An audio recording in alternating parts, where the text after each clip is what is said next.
King Jr.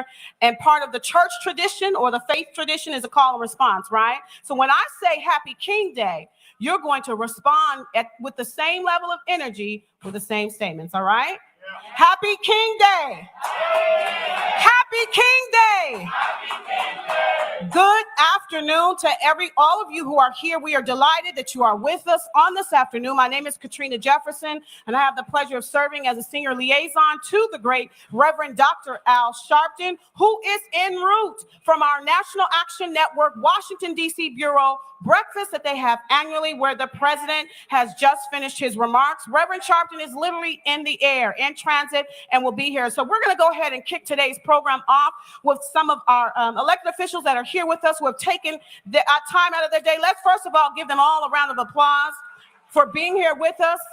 It's always a challenge when navigating schedules, but we're certainly delighted that all of you who are here to speak about Dr. King's legacy and share what he means to you, and how you will incorporate his principles into your work this year and thereon, okay? And so we're going to kick today's program off with none other than the New York State Attorney General, the great, Honorable Tish James. This is the day that the Lord has made. You may be happy and rise and make some noise for God. Come on. If you love God, make some noise. If you know God, make some noise. You better get on your feet if you've got a relationship with our Lord and Savior, Jesus Christ. Dr. King was a man of faith first and foremost.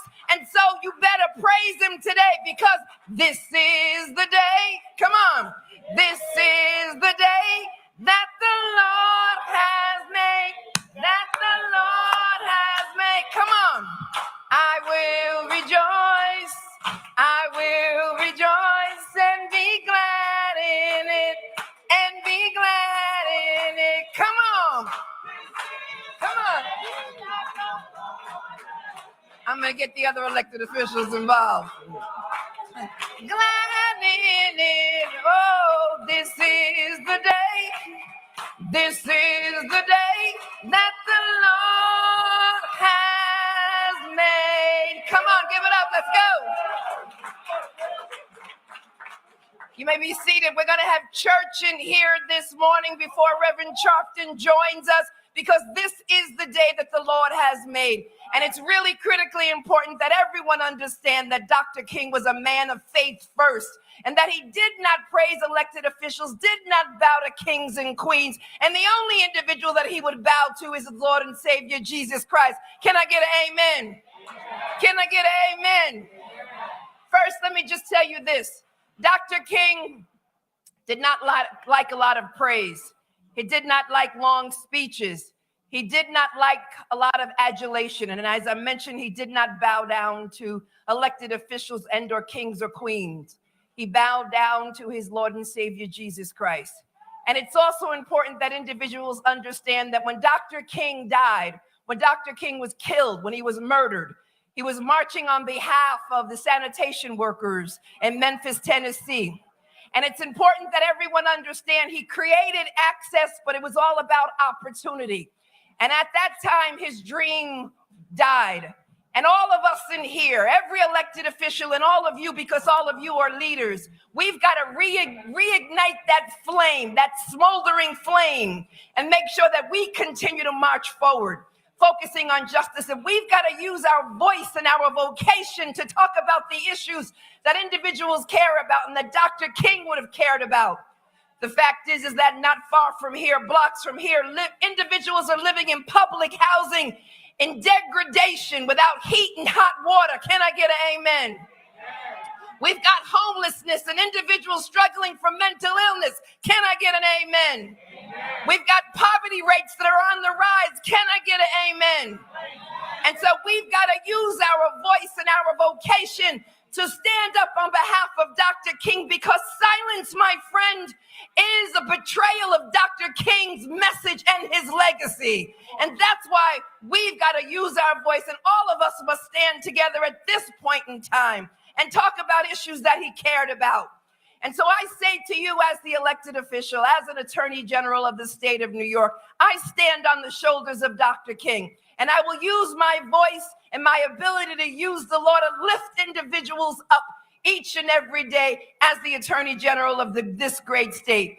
Dr. King believed in a pluralistic society, and that's why we've got to join hands with our brothers and sisters of all faiths, of all creeds, of all races, and let them know that we care about humanity, the humanity of others.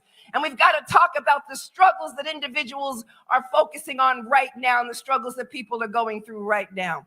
So as the Attorney General of the state of New York, let us not be in despair. Let us use our voice and talk about hope. The hope that brought us Barack Obama, the hope that brought us Reverend Warnock, yes, and Mr. Walsall in Atlanta, and the hope that brought us Hakeem Jeffries. That's the hope. That is the hope.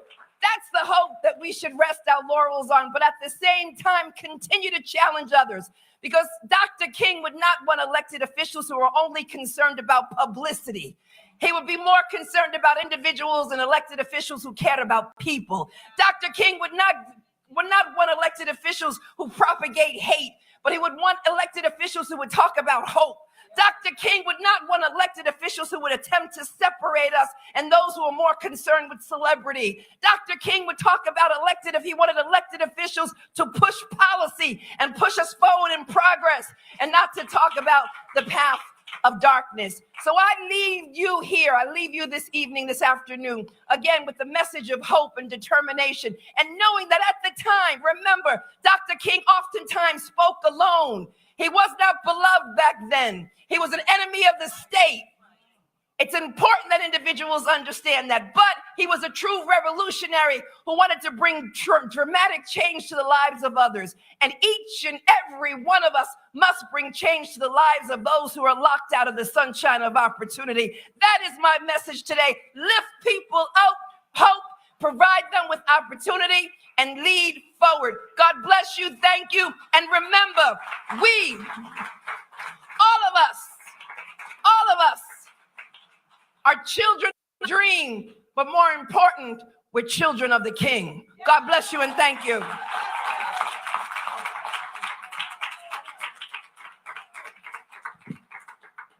Thank you so much. Next up, from the great borough of Brooklyn, District Attorney Eric Gonzalez.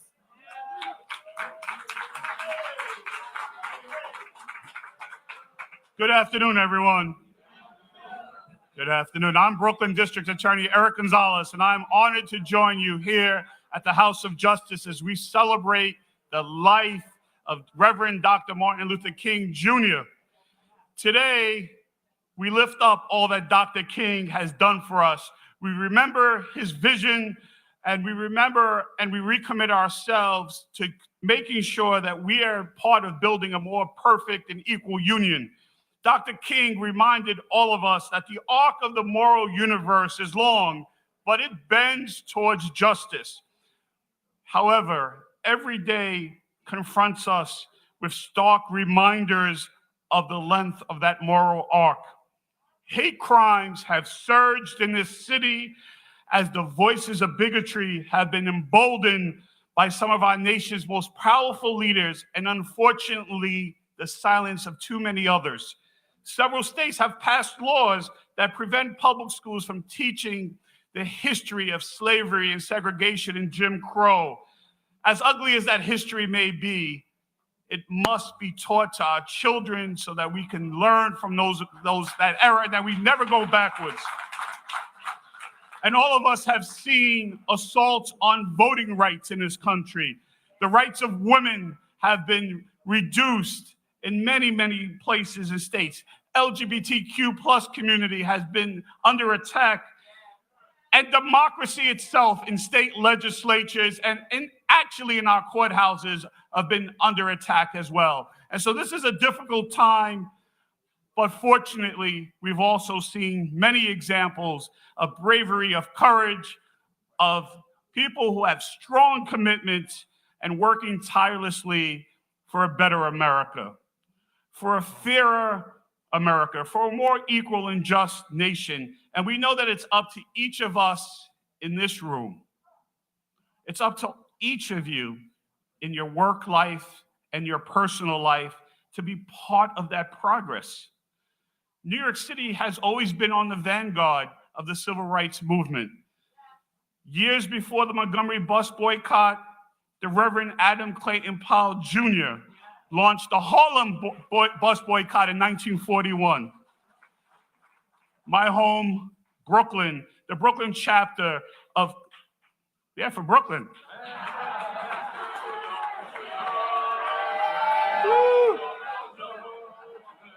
The Brooklyn chapter of the Congress for Racial Equity led successful campaigns to integrate our schools. And they challenged discrimination in housing, employment, and education. We have our leader here today. I can't be in the House of Justice without talking about all that Reverend Al Sharpton has done for the cause of civil rights and democracy. And I come from Brooklyn. Ken Thompson, Brooklyn's first Black district attorney, brought long overdue reforms to our criminal justice system to make it fairer and more just, and to make sure people who were convicted were actually guilty, and got so many people out of jail who had been wrongfully convicted. And I'm proud to continue that work, keeping Brooklyn safe, building community trust, bringing innovation to this criminal legal system, making sure that in Brooklyn that we stand for what a fair and modern prosecutor's office can accomplish. And I want you to know that we've taken a really self-critical look at our work. We've partnered with organizations to look at racial and ethnic disparities in our criminal legal system. And I want you to know that our work to promote fairness and justice is now guided by data. We use innovative and evidence-based programs to safely give second chances to many of our young people, so we can keep families together and we can hold folks accountable for the things they did wrong, but really give them the tools to be successful and to live law-abiding lives and to reduce recidivism so that we can all be safe. We look at incarceration not as the best first answer, but really as the last resort. At the same time, it's so important for me to tell everyone that your public safety is my highest priority. And we won't ever stop trying to stop gun violence as we focus in on the drivers of crime that are responsible for so many of the shootings in our communities, disproportionately in Black and brown communities. And I'm happy to tell you that the strategy is working in Brooklyn. Since 2020, since the surge of violence in New York City that was caused by the upheaval, by the pandemic, we've worked really hard with community partners and violence interrupters in the New York City Police Department and a lot of elected officials to reduce violence. And if you listen to the paper, you would never actually understand what's been accomplished. In Brooklyn, over the past 2 years, shootings have been reduced by 32%. Homicides have been reduced by 21%. This progress in saving lives is worth celebrating. And I'm sure that we all know that there's a lot more work to do to confront upticks in other crimes. But the narrative, and this is a narrative that I think has been troubling many of us, the narrative that Black leadership and leadership of color is moving this city in the wrong direction is something that we have to confront. We know how to keep our community safe. We're mindful that justice and fairness has to remain the North Star, and that we must always be guided by our values. And so our values require us to remain steadfast in the fight against racial hate and bigotry. Our values obligate us to safeguard the rights of every person, every victim, everyone who's been accused of a crime, to make sure that they're treated with fairness. Our values motivate us to ensure the safety of our neighbors, to keep fighting for equality and fundamental fairness and equal opportunities and true justice for all.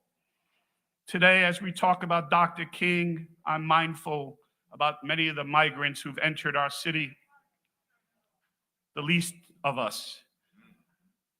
And that we have to make sure that we understand and that we don't fall prey to a narrative that's not true. These are folks who came legally with legal process, who are seeking asylum, and the government will give them their days in court, but we have to make sure that we uplift and provide services. And we understand that it's taxing and it's hard, but we have to make sure that we provide legal status for people who have come here for the same reason that many of our families have come here.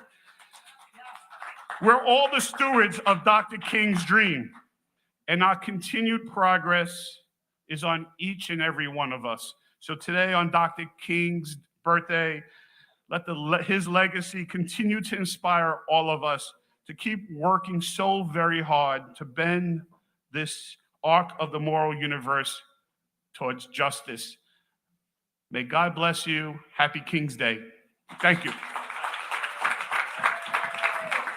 All right. Now, if you're not a stranger here at the House of Justice, you know that pop-ups can happen at any time. And so I'm going to bring up our State Attorney General back up to the microphone to introduce our next speaker, who is no stranger to us here at NAN. Let's give her a hand as she comes.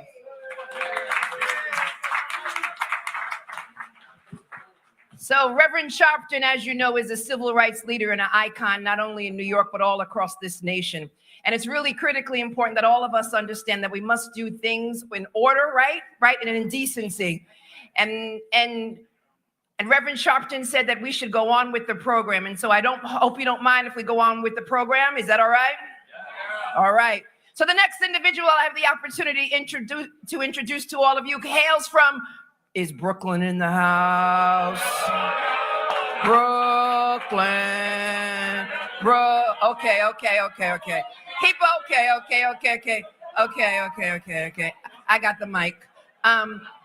But he belongs to all of us. He belongs to all of us. Someone who has been fighting in Washington, D.C. for voting rights. Someone who has been fighting for diversity in the courts. Someone who's been fighting for economic opportunity. Someone who has been using his platform and his voice to advance the lives of all of us here in the great state of New York. Ladies and gentlemen, I bring to you none other than the majority leader of the United States Senate, Charles Schumer.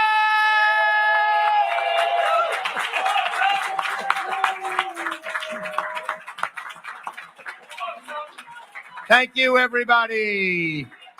And I love Queens, and I love Manhattan, and I love Staten Island. I love the Bronx. I love all of New York. But I am the first senator from Brooklyn ever. All right. It's great to be here. And first, I do want to say to my good friend, Reverend Sharpton, what borough is he from? I forgot.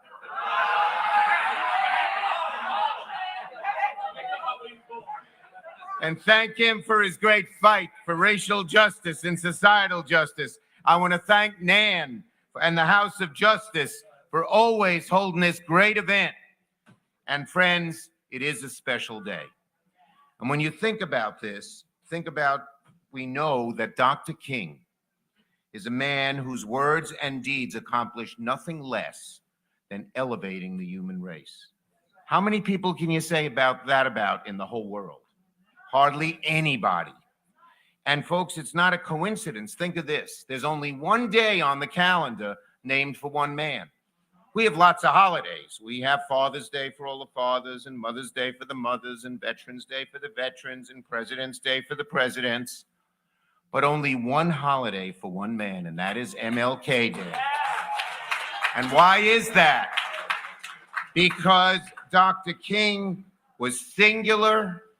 No one else came around like him and hasn't. He is exceptional. He is unique. And let me tell you a story. When I was a young congressman, I was one of the people fighting to make MLK a national holiday. And you wouldn't believe the bigotry thrown at us, even by some members of Congress, when we tried to do it.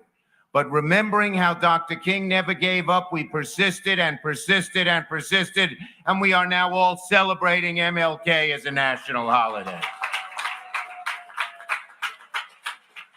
What did Dr. King do? So many things, but the way I like to look at it is he hoisted a giant and heavy mirror on his shoulders. And with his eloquence, with his faith, with his brilliance, he forced America to look into that mirror, and America didn't like what it saw. It saw an ugly picture of racism and bigotry and treating people horribly. And that began the long march that we're still on towards equality.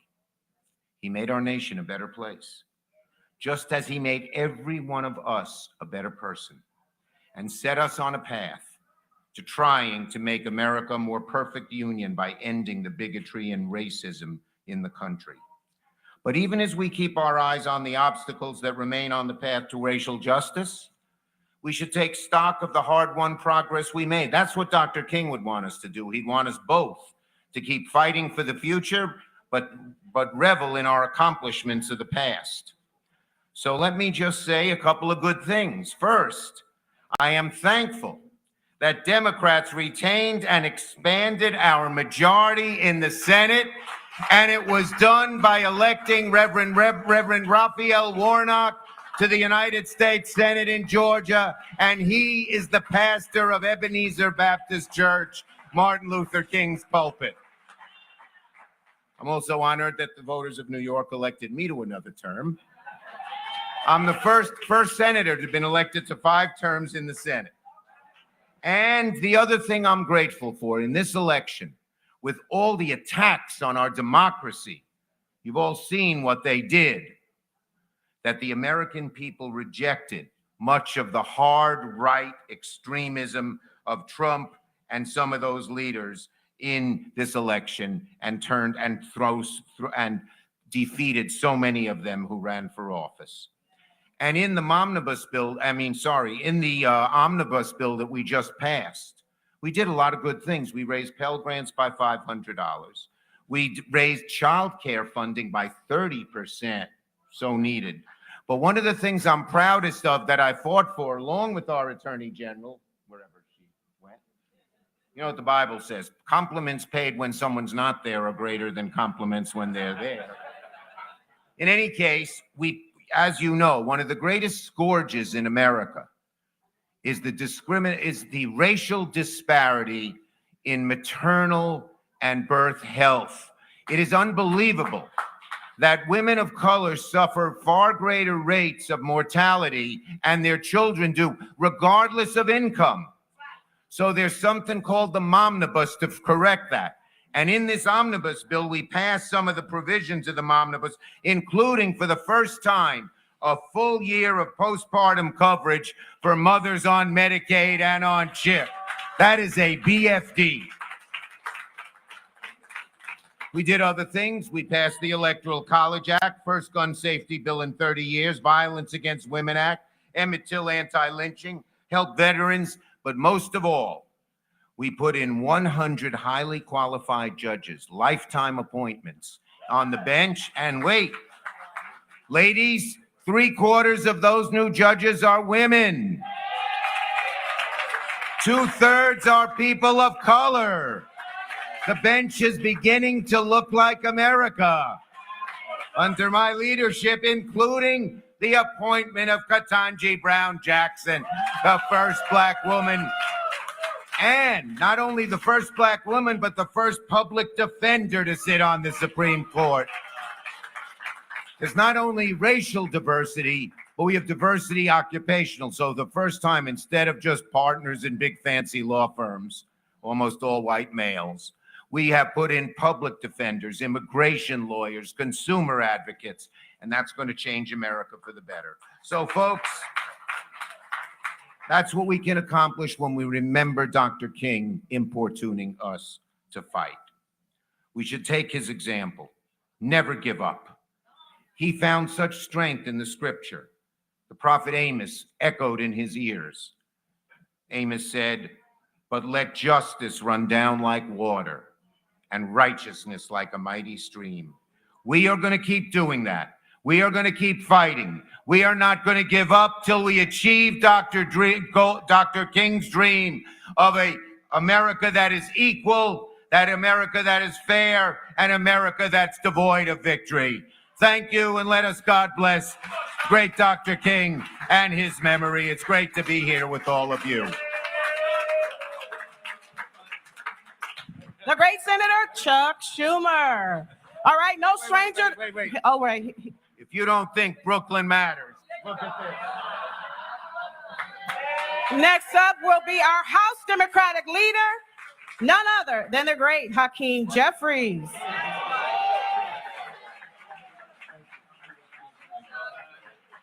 Good afternoon, man. Happy King Day. What an honor and a privilege to be here at the House of Justice with so many distinguished leaders, and of course, Leader Schumer and all those who have already spoken, those who will speak after me. And of course, I've got to give honor to the angel of this house, the leader of the National Action Network. I know he's on his way, none other than the great Reverend Al Sharpton. Aren't we thankful for him? All that he's done for the community, the city, and the country. Al Sharpton is a civil rights champion, a defender of the disenfranchised, a voice for the voiceless, and a powerful, profound, principled, purposeful preacher. Don't worry, y'all, I won't go through the whole alphabet, but we're thankful for all that Reverend Sharpton has done. For decades, laboring in the vineyards of our community. Now, over the years, I've had the opportunity to be here at the House of Justice, to be here on King Day. First, as just a young lawyer, pardon man, then as a member of the New York State Assembly. I've been here as a candidate for Congress. Last 5 terms, I've been able to be up here at the House of Justice as a member of the United States Congress. I'm honored to be with you here today as the highest ranking Democrat in the United States House of Representatives. But God, and all of us who are here today, we stand on the shoulders of giants. Stand on the shoulders of giants like Dr. King and Rosa Parks, Fannie Lou Hamer, Shirley Chisholm, Adam Clayton Powell, Charlie Rangel, John Lewis, Thurgood Marshall. We stand on the shoulders of giants, those who have paved the way, knocked down barriers, made progress in society. And so we're thankful for the life and the legacy and the leadership of Dr. King and the lessons of his journey.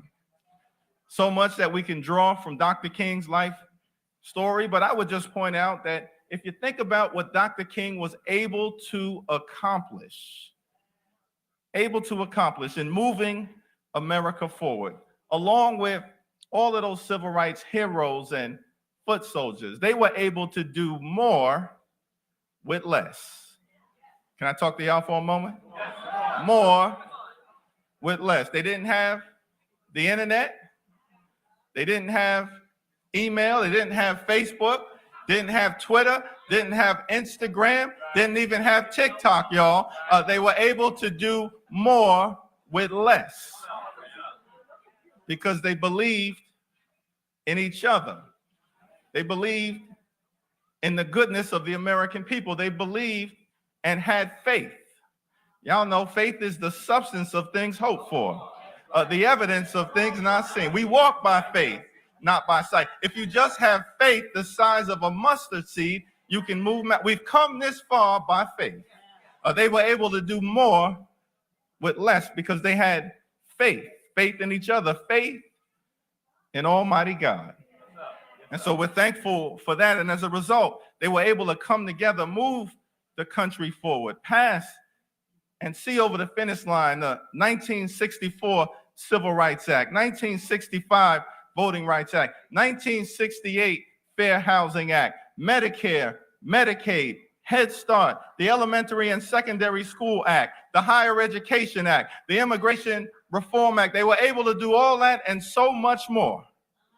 Civil rights movement, great society, because they have faith in God, faith in each other, faith in the goodness of the American people to move this country forward. They couldn't even have imagined all of the position that we now have, all of the firsts that exist in DA's offices, U.S. attorney's offices, the attorney general, legislative positions at the city council level and in Albany. Couldn't have imagined all of the position. They helped us attain it, and now it's on all of us to answer the question, what will we do with this opportunity? What will we do to meet the challenges of the moment, learning from the life, the legacy, the leadership, the lessons of Dr. King? And we've got some challenges, y'all, folks who don't like the progress that was made, folks who want to turn back the clock, haters running all across the land, wickedness in high places, folks who want to embrace the theoretical ministry of Martin Luther King Jr., but not his good works. Celebrate him, but not elevate the work that he did. Some folks who even they go to church and they pray on Sunday, but then they come to Washington, D.C., and they pray, P-R-E-Y, pray on the American people. Go to church and pray on Sunday, and then come to Washington, D.C., and pray on the American people. Pray on the poor, pray on the sick, pray on the afflicted, pray on the least, the lost, and the left behind. Go to church and pray on Sunday. Come to Washington and pray on the American people the rest of the week. Want to try and take away your Social Security, take away your health care, take away your Medicare, take away your affordable housing, take away your reproductive freedom, take away your voting rights. But here's the news flash: we're not going to let it happen. Not now, not ever. In the spirit of Dr. King. And so we're just going to continue to build upon his great work and fight in Washington as my colleagues are fighting for you here at home and in Albany. Fight together for racial justice, fight for economic justice, fight for social justice, defend democracy, fight for freedom, protect the public interest, ensure economic opportunity in every single zip code. And we're going to do everything that we can to finally get the John Robert Lewis Voting Rights Act over the finish line so we can end the era of voter suppression in America once and for all and continue our great country's long, necessary, and majestic march toward a more perfect union. God bless you. God bless Nan. God bless Dr. King. And God bless the United States of America. Happy King Day.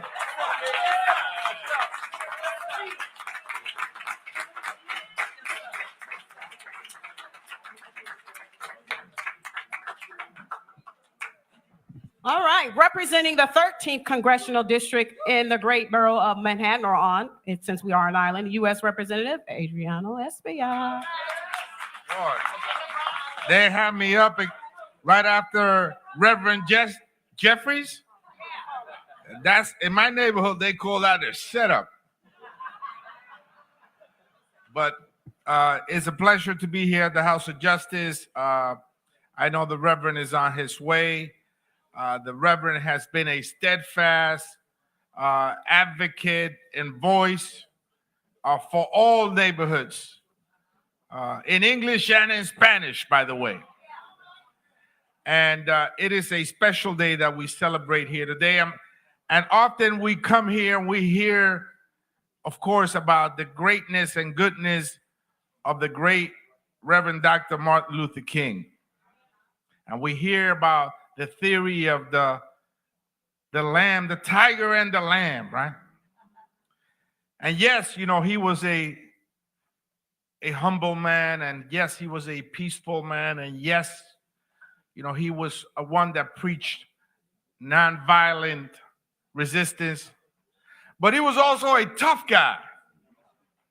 You had to be tough to endure the fire hoses and the dogs. You had to be tough to take on bold corners and find yourself behind bars. You had to be tough to face the treachery of those days that far too often is even present today. And so he fought so we could have this tapestry of leadership.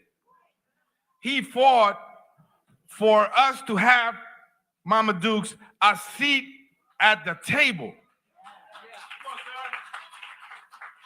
Because you all know what they say, if you don't have a seat at the table, you're on the menu and you get eaten for lunch. And so he fought for us to have an African-American female speaker. He fought for us to have an African-American DA in the Boogie Down Bronx. He fought for us to have a Supreme Court Justice, Sonia Sotomayor. She fought for that too. And some of our detractors may choose on a given day to advance their wicked agenda to call that identity politics. They call it identity politics because we want to have the diversity that's seen here in this stage that Martin Luther King fought for. It's identity politics when it doesn't pertain to them. When it pertains to them, they call it empowerment. And so Martin Luther King fought for diversity and to get us a seat at the table to ensure that your voices, there's nothing more important than having one of your sons or daughter have the ability to come to the table so they could speak for you. That's irreplaceable. Now, politics is not a tailor-made suit. I can't fit into the suits that I had 20 years ago. Politics is not a tailor-made suit. I don't have to totally agree with the person, but we must fight to give them a seat at the table. And Martin Luther King fought for that. And we must continue all to fight for that, to ensure that the diversity that we have here, a lieutenant governor by the name of Antonio Ramon Delgado is one of us. That's progress, right? And so let's continue to fight together. I remember when Reverend Sharpton went up to Washington Heights the day they killed Kiko Garcia. You know, many people didn't know that he was there. Many people may not even understood what he said because they couldn't speak English, but they felt that he was there giving them some support. And so let's work together. We don't got to push somebody down to come up. We could all come up together. All ships may be able to rise at the same time if there is the right time.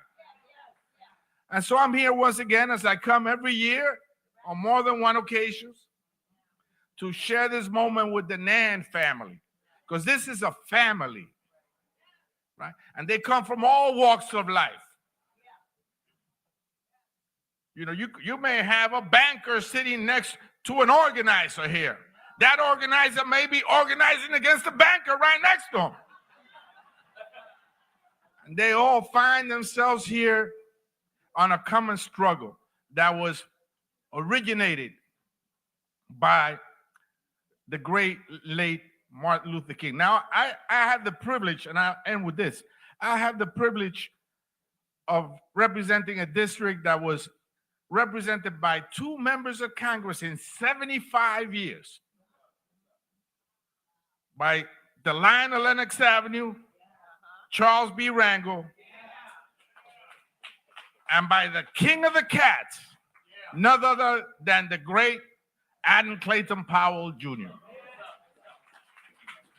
And if you have the opportunity today, just Google his name and Google that speech that he made what's in your hand? What's in your hand? The power of the vote that's in your hand. It can shape society. It can move mountains. It can make you cross the Red Sea. What's in your hand? Make sure you Google that and you see it today. And I thank you. Thanks for supporting Reverend Sharpton. Thanks for being part of the Nan family. God bless you and keep the faith.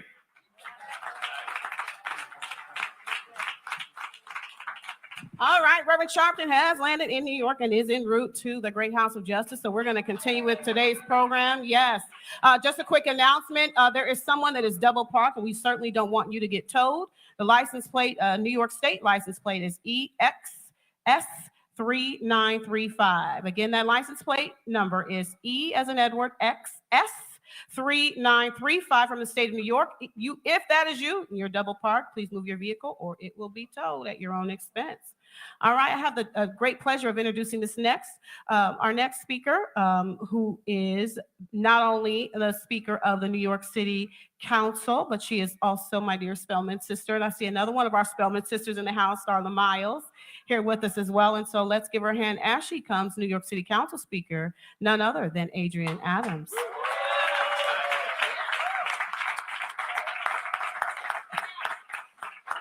Oh, good afternoon, Nan family. Thank you, Spelman sister. Katrina, it is great, as always, to be here with you in our House of Justice.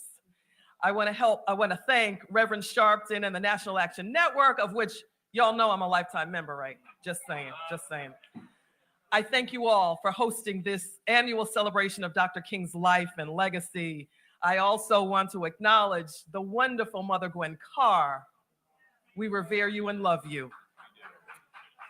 As well as all of my colleagues in government, particularly my city council members, Councilmember Crystal Hudson, Councilmember Shekhar Krishna, and Councilmember Tiffany Caban. I don't know if anyone else came up from our group. Oh, Councilmember Kevin Riley. I got the Shaker. Councilmember Althea Stevens just walked in also, so we have quite a few of the members here. I am so blessed. Councilmember Gail Brewer. Oh, hi, Gail. We are all so blessed to be here with you and to serve you. And again, I stand here as the first Black speaker of the New York City Council.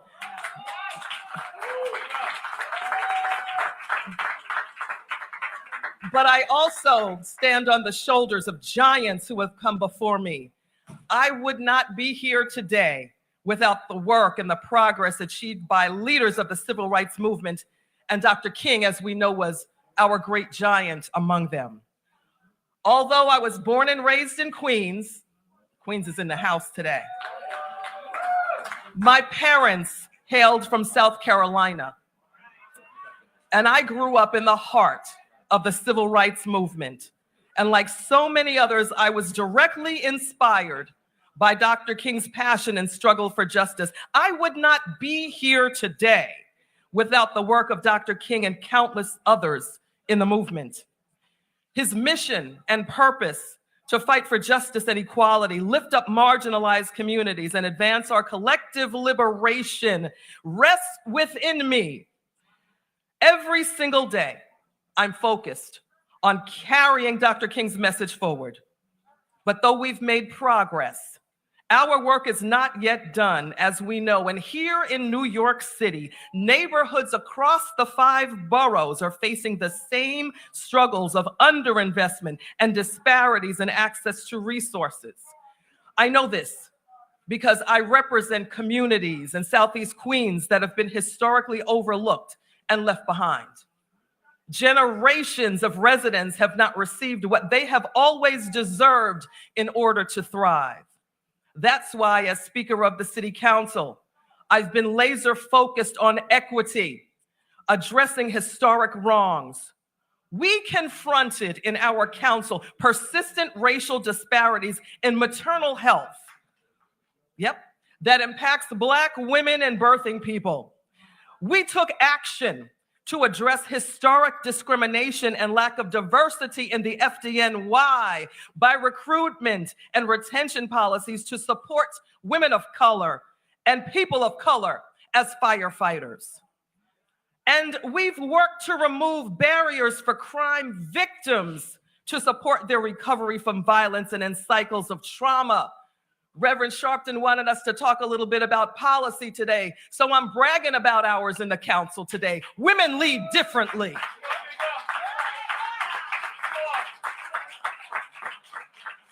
And as public safety chair of the council last session, I put forth several unprecedented reforms in the NYPD, including the nation's first bill on qualified immunity. That came from your city council. The council has made tremendous strides, but we have more work to do.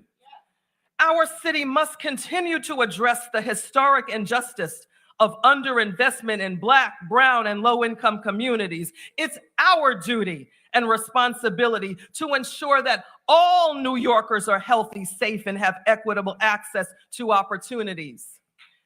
That is our collective vision for New York City, and we can achieve that by investing in communities and meeting the needs of our people. In difficult challenges and hardships, we must double down on supporting people who are hurting the most. That's the same vision that Dr. King advanced in his struggle for racial and economic justice. And as we celebrate his legacy today, it is incumbent upon us to help make that a reality for everyone. Listen, Nan family, I don't know about you, but I don't feel no ways tired. No ways tired. I know that he brought us this far to keep us going. And he did not bring us this far to leave us. I don't feel no ways tired today. I'm going to continue the struggle for justice and equality for the people of the city of New York with my historic council, who make up the most diverse body that a New York City Council has ever seen. I don't feel no ways tired today. I stand in the legacy of Dr. Martin Luther King Jr., and now in the persona of the Reverend Dr. Al Sharpton. I don't feel no ways tired today. And so as we continue to move on, I want you to remember to follow Black women. I have a pin on today that says, follow Black women. Black women gave birth to little boys and little girls. Black women gave birth to men and women. Black women gave birth to a nation. Now Black women gave birth to this world. Follow Black women.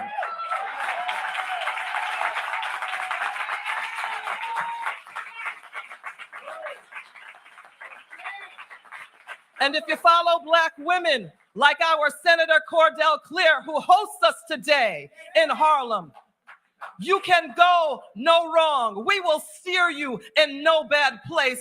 Follow Black women, Nan family. We are the ones and the nurturers that are making your legislation look differently than it ever has before. You must follow Black women. And when you follow Black women, you're going to find yourselves in the paths of our righteousness for his name's sake. Oh, you got to follow Black women. And when you follow Black women, you know that you're not going to be led astray because your mama didn't lead you astray. Your grandmama didn't lead you astray. Your auntie didn't lead you astray. Your sister is not going to lead you astray. And you know what? I am your sister. Follow Black women. God bless you. Happy King's Day.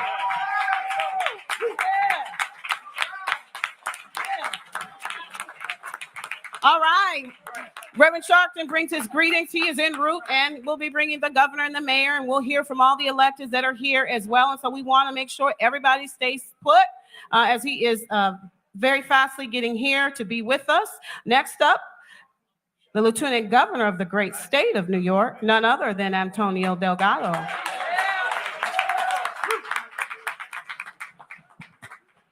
Good afternoon. Speaker Adams, I have no problem, my sister, following Black women, and especially your incredible excellence and leadership. Where are you? Where'd she go? There you go. Thank you so much. I want to thank, yeah, there you go. Thank you, brother. I want to thank, I'm 6'4". I got a little height. I want to thank Reverend Al Sharpton for the opportunity to be with the Nan family today. I want to thank all the electeds, all the public servants, all the advocates, all the folks out there who are here because you care about the community. Earlier this morning, I was in Albany. I marched with the mayor, Mayor Sheehan, and a number of members in the community there, as I used to do when I was growing up in Schenectady with my family, both my immediate family, my mother and my father and my little brother, but also my church family, Macedonia Baptist Church. Let us not forget, first and foremost, before Dr. King was an activist, he was a man of faith, and he was rooted in that faith. And I remember growing up in my church, and I've shared this with you before, for those who have been here with me. I was in church a lot. There's no question about it. I was there every Sunday, every Saturday for choir rehearsal. I was there on Wednesdays for Bible study. I was there a lot.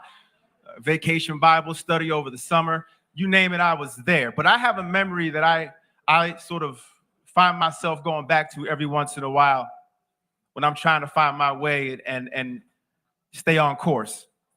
I was a little boy, 8, 9 years old, marching with my church on the way to the Empire State Plaza. And back then, that march was epic. You had hundreds, if not thousands of people walking up along the streets all the way to the Empire State Plaza. It was cold that day. I was standing next to my brother, holding my coat tight, but holding the sign, Macedonia Baptist Church, representing.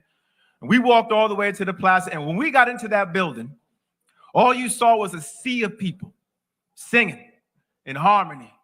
You felt love, and you felt compassion, you felt understanding, you felt hope, and you felt a togetherness that to this day I can still feel emanating in the room. Now, when I was a little boy, I didn't quite understand what it was, what that warmth was that I was feeling.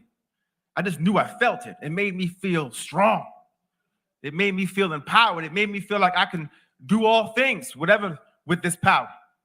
Turns out, after reflection, that power was a deep, unabiding, unconditional love. And that's what I want to speak a little bit about today. Yes, policy discussions and how we get there and political discourse and the debates, they matter. But how we have these debates, what they are anchored in, matters more.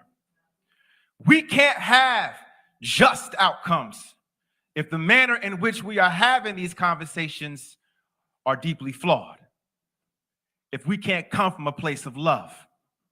So when I think about Dr. King's legacy and what he really stood for above all else, he was a man who understood and who was certain in the power of love. He was certain in it. And you don't have to take my word for it. He told us that. Every chance he got, he told us about the power of love. You know what?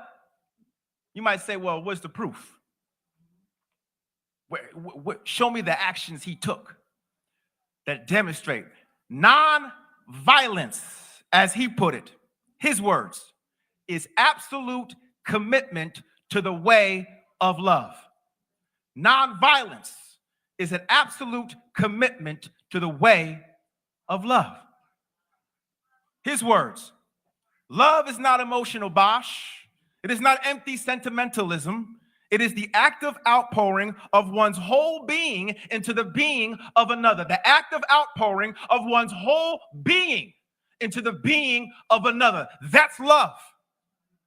That's power. How else do you stand on that Eben Pettus bridge and look eye to eye with evil? Look eye to eye with hate. Look eye to eye with spit on your face. How do you do that without believing unflinchingly, radically, unwaveringly in the power of love.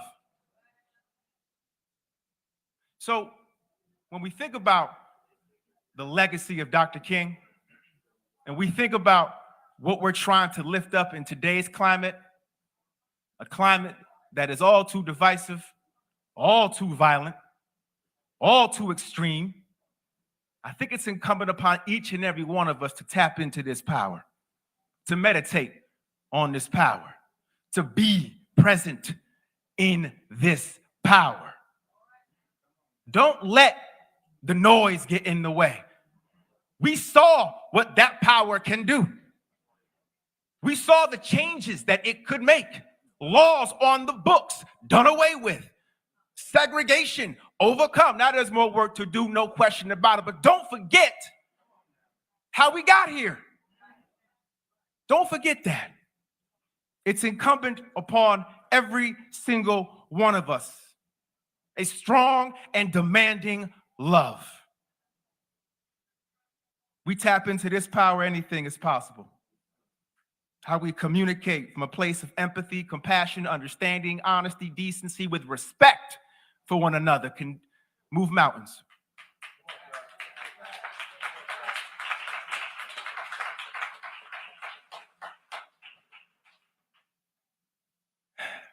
You know, I'm just tired of the noise. We need truth, people. Okay? We need truth. We need to tap in to our better angels. We need moral leadership. We need it.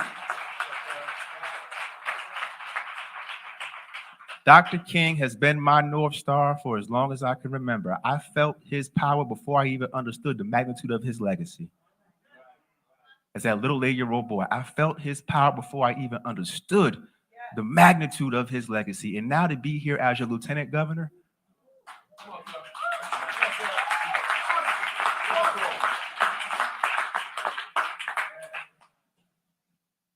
I'm just going to leave you with one of my favorite quotes from Dr. King. And I think this just sums up, you know, it's important to always remember, they say preach the gospel often, but when necessary, use words. You get that? That means live it, right? That means be it. Don't just talk about it. Be it. Be it. Dr. King. Oceans of history are made turbulent by the ever-rising tides of hate. History is cluttered with the wreckage of nations and individuals that pursued this self-defeating path of hate. He continues, love, I said love, is the ultimate force that makes for the saving choice of life and good against the damning choice of death and evil. He continues, and this is my favorite line, therefore, the first hope in our inventory must be the hope that love is going to have the last word. Please, people, please, let's make sure in his name to lift up his legacy that love has the last word. Thank you.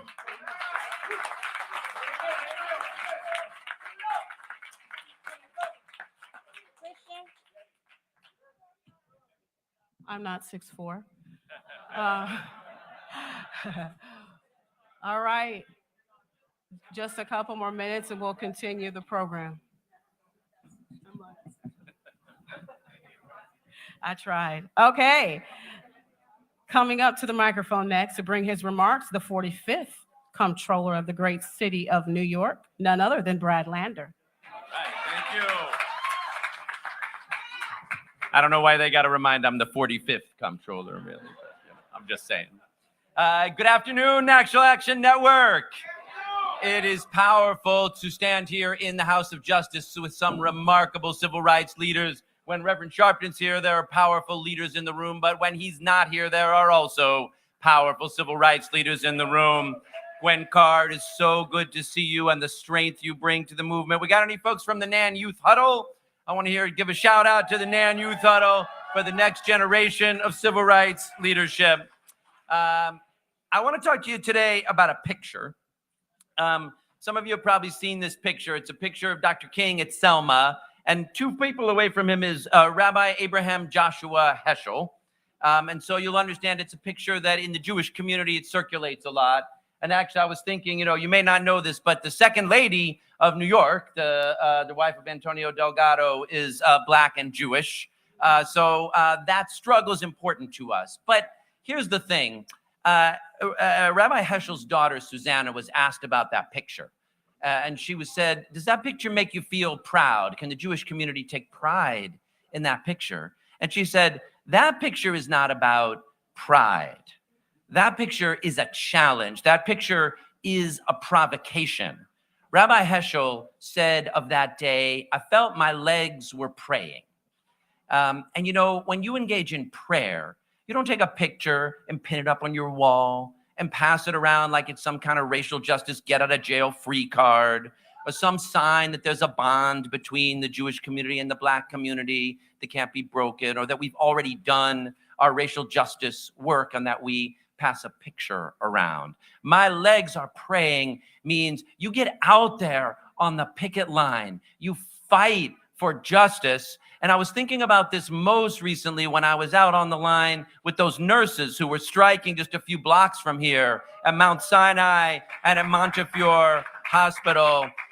Overwhelmingly women, many Black and brown, demanding justice and fair pay and fair treatment. And it's not just workers, just nurses, delivery drivers, deliveristas, baristas, college workers, journalists have been out on the picket line fighting for justice.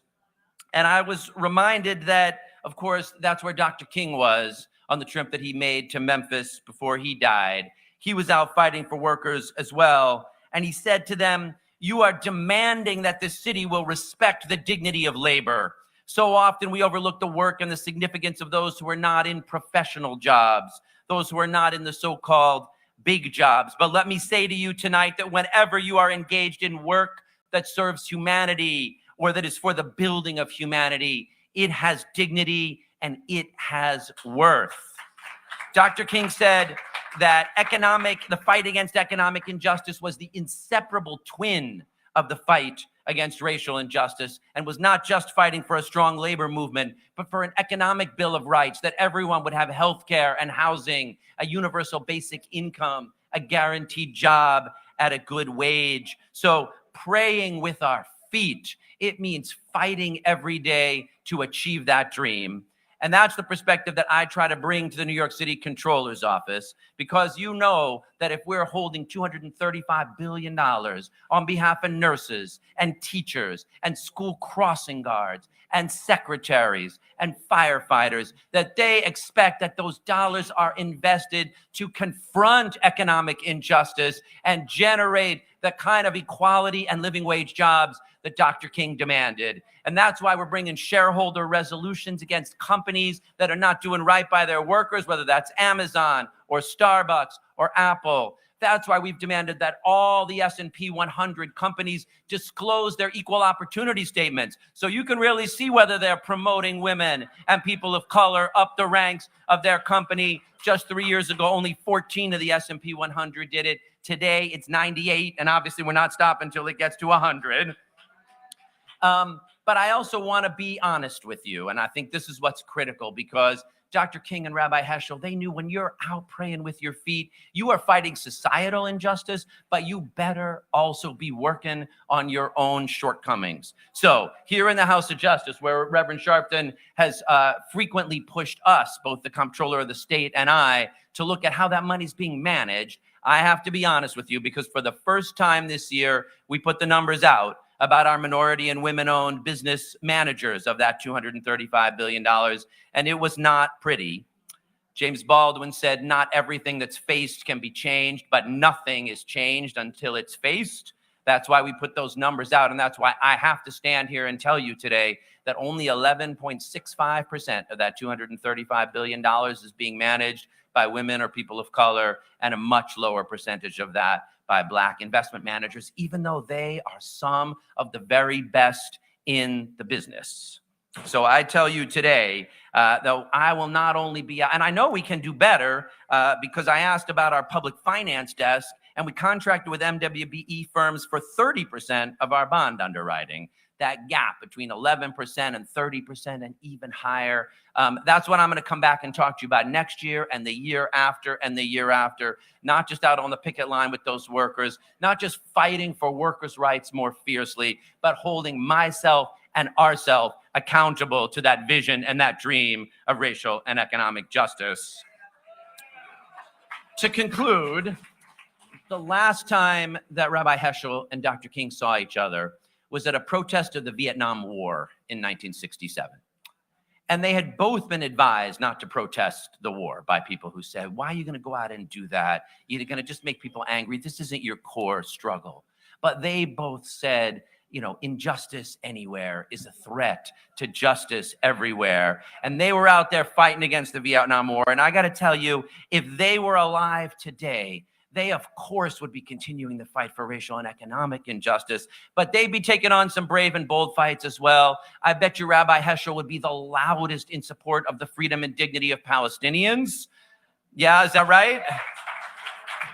And I know that both of them would be demanding that we welcome refugees from all over the world, from Ukraine and Afghanistan, from Africa, and you better believe those who have walked across half a continent from Central and South America. There is room in this city. We will, with the help from Albany and Washington, find the resources to provide shelter and services because, as Dr. King said, we are caught in an inescapable network of mutuality, tied in a single garment of destiny. That's what that photograph is about. Like Micah 6:8 says, to do justice, to love mercy, and to walk humbly with God. Thank you so much, House of Justice. It's a blessing to be with you. Enjoy your King Day.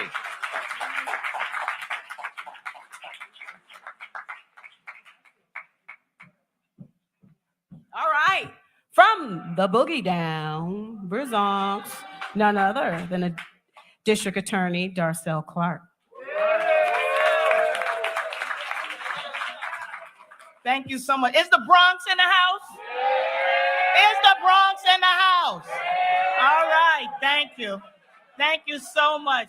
I want to thank Reverend Al Sharpton and Nan for always providing this space for us to have these conversations that are so important to our city and to our nation.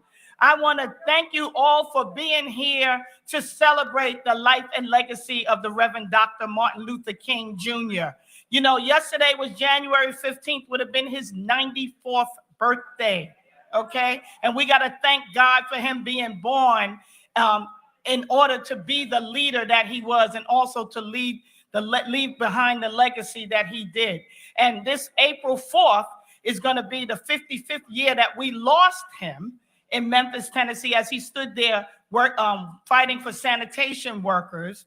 And then this August will be the 60th anniversary of the March on Washington and the I Have a Dream speech. So it is so important that we continue to celebrate his life and legacy.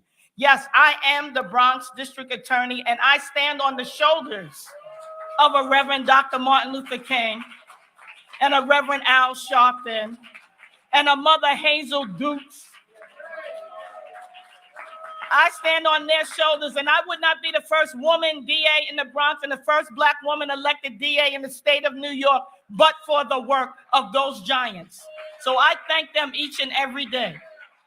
And I know if Dr. King was still alive today, that he would be in the space and the waters that I swim in every day, which is called criminal justice. I am in the justice business. This is the house of justice. And we have to know what justice looks like and how we get justice done. And as district attorney, I want you to know that I fight each and every day to make sure that we have public safety and fairness every day. That is what community justice is. That is what criminal justice is, to have safety and fairness at the same time. And as a district attorney for the last 8 years, I have built a reputation, I hope, of making sure that I deliver that to the people of the Bronx each and every day. I wake up every day and go to sleep every night thinking about those 1.5 million people that I represent, and that is my job to keep them safe. So when I do my job, I'm going to do it in a full spectrum. I'm going to use my pulpit to let you know that the Bronx needs help. We are tired of being the first in everything bad and last in everything good. And I'm working so hard to change that narrative. And the way we change that is to make sure, and these leaders here, all of these leaders here can help us, but you can help us as well, to make sure that we bring the resources that we need to the Bronx. People end up in the criminal justice system not because they want to. You think people want to come into the criminal justice system? You think they want to face jail and prison? No.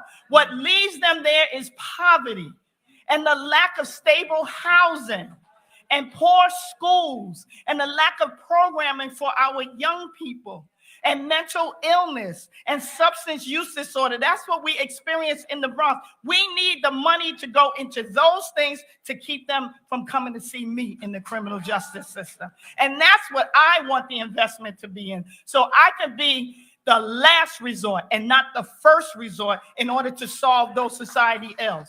So that's what I do every day. You know what? This past week, I did two things on two sides of the spectrum of the job of district attorney. First, I am going to be unapologetic about being the district attorney, about being a prosecutor, okay? Because somebody has to make sure that our community remains safe. So I'm going to do all that I can to hold those people responsible and hold them accountable. That's going to bring that death and devastation to our community. So you know what? On Friday, I stood with Junior Guzman's mother, and we closed the book on the Junior case. 13 individuals now who killed that 15-year-old boy. Gang violence that killed that 15-year-old boy. We closed the book on them. They are now being held accountable for what they did to him. And I will stand up for him and anybody else who is the victim of that kind of crime. I will not apologize for standing up for victims of crime. I will not do that. But at the same time, I also will not apologize for giving a second chance to those people in our community that deserve it. I will not apologize for that either. And last week, I did that in another way. I started 3 years ago with the Osborne Association. We worked hard to come up with an alternative to gun violence in our community. I started what's called the Bronx Osborne Gun Accountability and Prevention Program. And what that program is we're taking first-time gun offenders, people who face a mandatory minimum of 3.5 years in prison, and giving them a second chance. A lot of prosecutors won't do it. My colleagues here in the prosecutor's office have done it. Alvin Bragg and Eric Gonzalez and Melinda Katz is here. We're not afraid of taking chances on the people in our community that deserve it. So a 12-month program that gives them anti-violence counseling, trauma counseling, mental health, job awareness and training, education. We are doing that for those young Black and brown people who for the first time pick up a gun, not because they wanted to. Some of them thought they had to because they're afraid in their community. They think they need it for protection, or they saw their mother or their father or their brother or their sister shot down in the same community and feel that they don't have any other way. We are giving them alternatives to violence. And so therefore, we started this 12-month program. And instead of those individuals facing that 3.5 years in state prison, or the 2 years in prison that I was offering to people who were first-time gun offenders, they now are going home without a felony record. Some of them became fathers during the program. And some of them use the very skills that they learned in our program to de-escalate violence in their very community. So they're home now, and they're getting a second chance. And 9 Black and brown young men are getting a second chance because I had the faith in believing in them and doing that kind of work for the people in our community. That's community justice. That's public safety and that's fairness at the same time. So I learned from Dr. King, and I'm going to continue to have the faith because he was a man of faith, and that is what he has taught me. So I'm pursuing justice with integrity in the Bronx, and that means doing the right thing. Even if nobody's looking, I'm going to make sure that I do the right thing on behalf of the people of the Bronx. I've done it for the last 8 years, and I hope in this November I'll get to do it for another 4 years. But I'm not afraid to do the work that needs to be done. Dr. King said you have to have faith. That means taking the first step, even if you don't see the whole staircase. I'm willing to do that on behalf of all the people of the Bronx. So I thank you for your love, your support, and most importantly for your prayers and the leadership of these great giants that's in here. I see the Honorable Charlie Rango here now, the Lion of Lenox Avenue. These are the shoulders that I stand on, and I'm so happy to do it each and every day on behalf of the people of the Bronx. So God bless you, and happy Dr. King Day.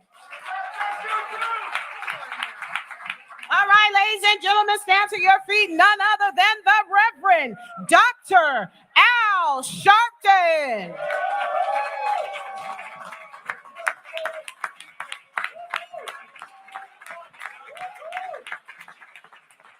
No justice. No peace. No justice. No peace. No justice. No peace. No justice. No peace. What do we want? Justice. What do we want? Justice. What do we want? Justice. When do we want it?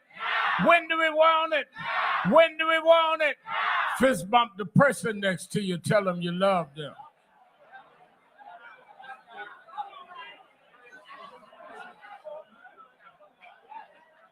Let me first thank Katrina Jefferson for presiding.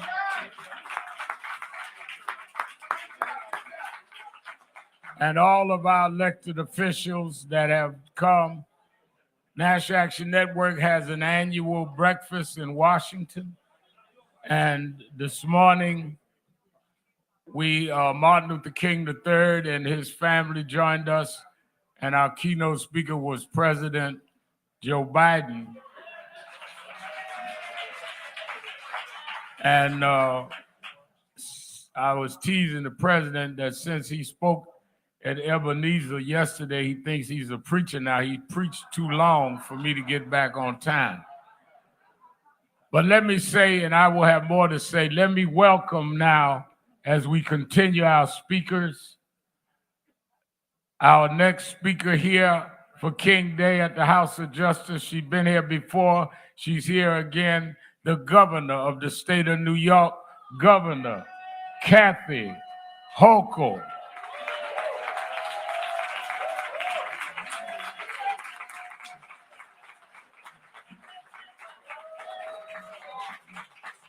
The governor told me, she said, I know you were with the president, but you live in New York. Get home and introduce me. That's right. True story, Reverend Al, true story. He knows how much New York loves him, and this is the right place. But we know you left the president. We know you left a national celebration to honor the life of Dr. King, but you came back to New York, and we love you for that. So yes, we are here in the House of Justice.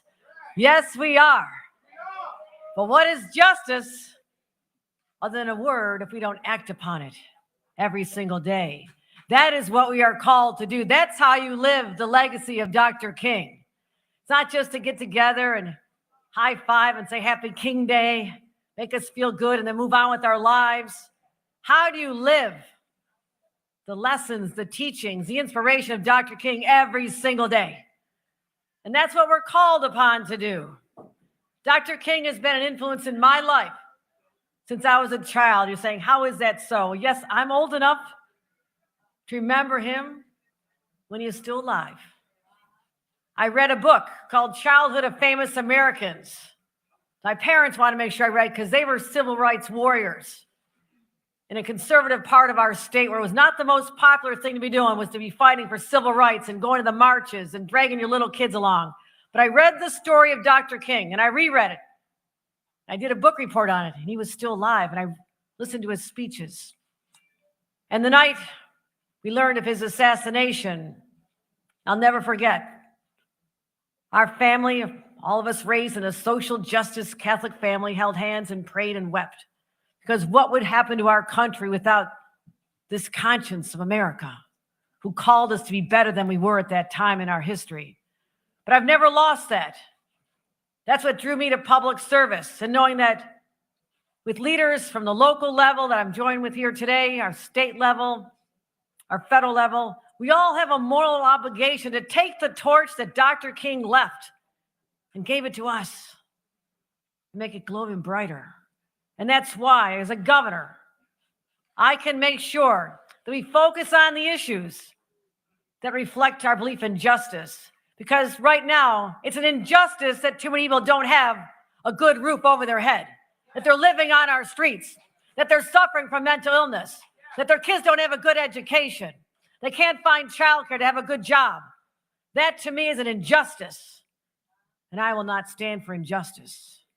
And I also believe that we can do so much more to bring diversity to places of power, like our courts, the highest courts in the state. I believe in the rights of people to live their dreams just as Dr. King wanted us to do. And I will stand here with the power that's been given to me by all of you, the people of this community that had your faith in me and stood up and said, we're with her. You have empowered me to be the voice of the people that Dr. King wants us to keep fighting for. That is my pledge to all of you. It's not just a day. It is a lifetime commitment to ensuring that we don't prejudge people by the color of their skin or by their positions or their cases, that we give people an opportunity to be heard, because that's what living justice is all about. And I'll go to my grave knowing that I will fight the good fights. I will stand shoulder to shoulder with the people up here on behalf of our people, starting with Reverend Dr. Al Sharpton and Mama Hazel Dukes, who I see every day of the week, whose story lifts us all up. To all of you here, our leaders, community activists, and the true believers in the dream, we will not let this dream become a nightmare for fellow New Yorkers. We'll stand up and fight for them every single day. That is my pledge to you. God bless every one of you. Thank you.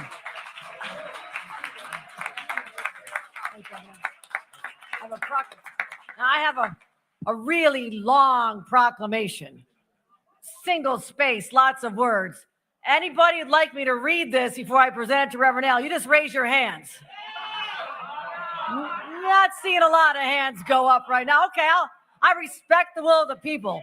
Reverend Al, this honors Dr. King here in the state of New York. I will hand it off to you right now, sir.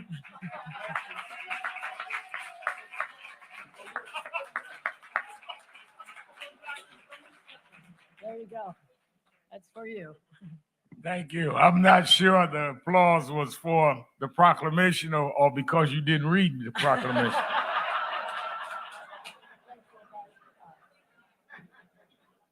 Let me say that it is important that we realize, and you that have seen the documentary on my work or Loudmouth, that we've got work in the North as much as we do in the South. And the lack of justice and fairness in the North is just as egregious as in the South. Too long we've acted like racism stopped at the borders of Alabama and Mississippi. That's why I'm glad they did this documentary. The fact is that we have seen the same kind of racism in the North, and we have confronted it, and we've got to continue to confront it together. And we need to stop the infighting with each other.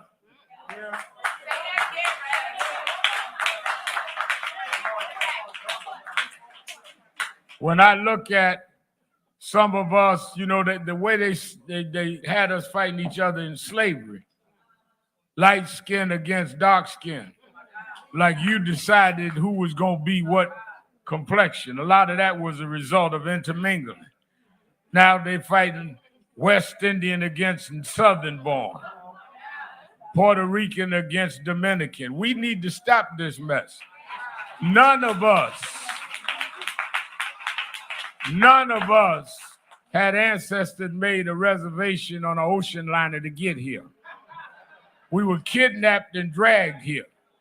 But we built here and we ain't going nowhere, and we gonna run here together. A couple of weeks ago, we had a summit here of the top Black officials, from the lieutenant governor to the mayor to the state attorney general who was here, to the speaker of the New York State Assembly, to the speaker of the state senate, and to our public advocate who's here, and three of our district attorneys. One that, for reasons that they have to deal with protocol, could not attend, but that has been committed and open to working for justice when it comes to gun violence and civil rights. We've talked and we're working together, and I'm happy. He is a historic appointment. In fact, the guy just left appointed him with the nomination of the guy that just left here. May I bring you the leader of the Southern District, the U.S. Attorney, first Black to be the U.S. Attorney in Southern District, U.S. Attorney Damian Williams.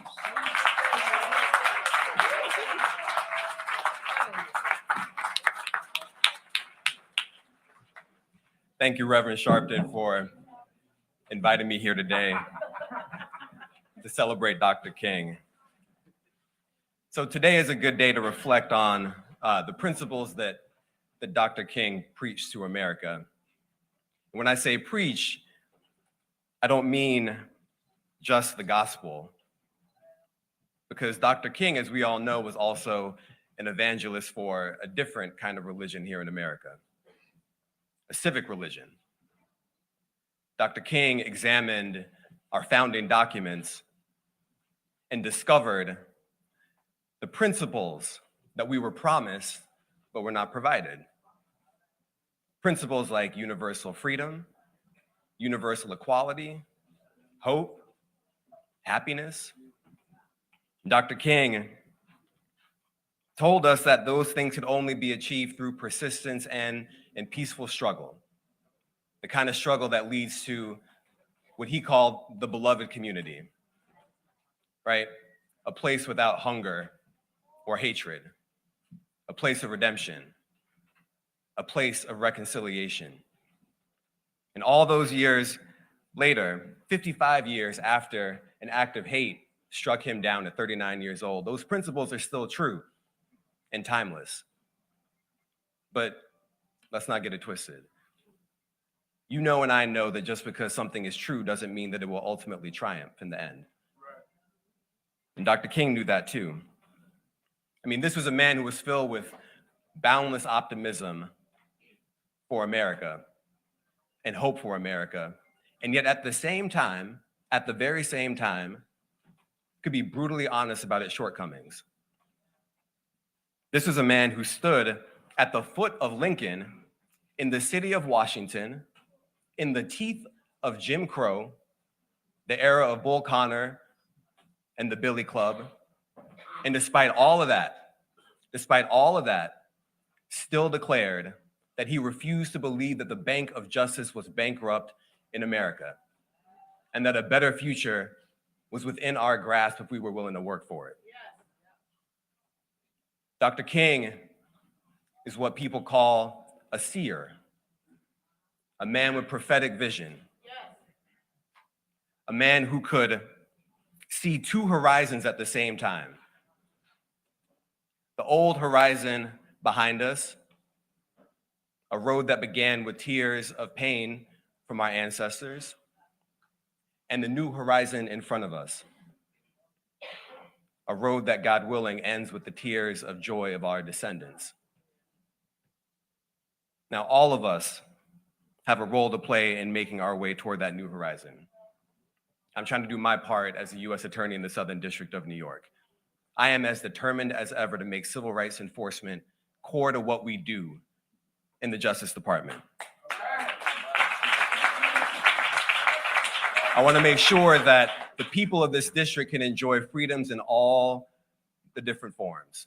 Freedom from racial discrimination, freedom from religious discrimination, freedom from hate crimes, which are far too high, freedom from wrongful convictions, freedom from predatory landlords, freedom from unsafe working conditions, freedom from unconstitutional and unsafe prison conditions, freedom in all its forms, freedom from environmental injustice, and yes, freedom from gun violence, because safety is a civil right too. It's the freedom to be safe, and you deserve that. And so I promise you this, I will use all my power as long as I am U.S. Attorney to work for those freedoms, to be guided by Dr. King's prophetic vision, to work every single day to prove that Dr. King was right when he said that the bank of justice in this country was not bankrupt, and to work day by day, step by step, with all of you in this district to move towards that new horizon. Thank you, everybody, for having me. I appreciate it.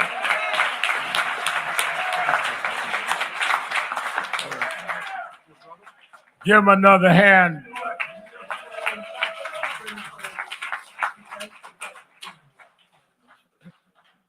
I was not the only one that did some traveling.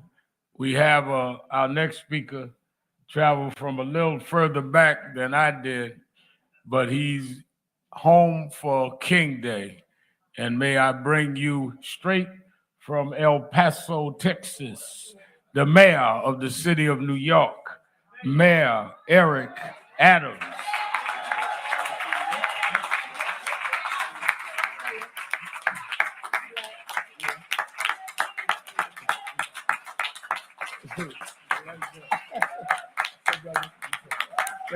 Thank you, and acknowledgement to Dr. King's Day. I was in Tulsa, actually, I was in Texas, and on my way back on the plane, I saw an amazing documentary I really think we all should see. It's a documentary that was done on Sidney Poitier.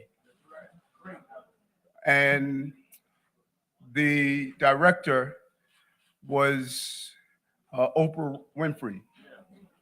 She remembered during the time when she was a little girl, she used to watch the documentary. And I remember in the scene in the documentary, she talked about, as many of us who are old enough to recall, she talked about whenever a black folks was on TV, everybody used to run and say, "Black people on TV." And we used to watch, you know, if it was Julia, if it was Porgy and Bess, it didn't matter. But it shows the journey of Sidney Poitier, who was born poor. He did not even know what racism was, because where he was born and we was raised in Nassau, there were just so many black folks around that when he came to Florida and was introduced to racism in the Klan, it was just unbelievable. And he couldn't read. He had a problem reading. But he touched Oprah so much, and he inspired her because of the roles he played. He would only play roles that were dignified roles. He would not play a role. He wouldn't be step and fetch it. He wouldn't be anything that was comical. He always played these roles. And then during the height of his campaign, of his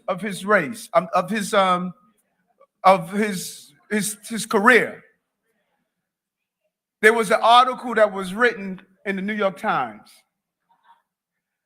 that's basically stated that he's not black enough. And they basically set the tone that black folks felt he wasn't black enough. And Oprah tells the story of her 42nd birthday that Quincy Jones held for her. And she walked inside the room and turned the corner. And who was standing there? But Sidney Poitier. And she says tears rolled down her eyes, and she spoke with him, and he sat her in the corner. Because at the time, Oprah was going through she's not black enough. And Sydney said to her, you cannot carry the dreams of others on your shoulders. You must live your life and your dream. And it's so significant in this moment. Because if you were to do an analysis of black and brown folks who stood in the line of fire, you will find this unique sentence, they're not black enough. I cannot tell you how many times, if it was a knife in his chest or standing up and being incarcerated for fighting on behalf of the people in Puerto Rico, fighting on behalf of people who were going through tragic moments, that there were those who were detached spectators, sat on the bleachers and watched people like Reverend Sharpton on the full battle of life, and then want to critique what he is and what he is not. And so as we acknowledge the physical transition of Dr. King, some of us want to have a retrospective appreciation, but let's be honest with ourselves. Just like Sharpton, Dr. King had a letter opener stuck in his chest because someone thought he was not black enough. And if you would read the articles back then, not the ones now, not the clean up version of saying how much he was this great civil rights leader, but go read the articles back then and how all of them demonized Dr. King and did not understand the real mission that he was putting forward and what he was fighting for. So we can talk about the greatness of who he was, but how did we treat him when he was there? And what are we doing to our Dr. Kings of today?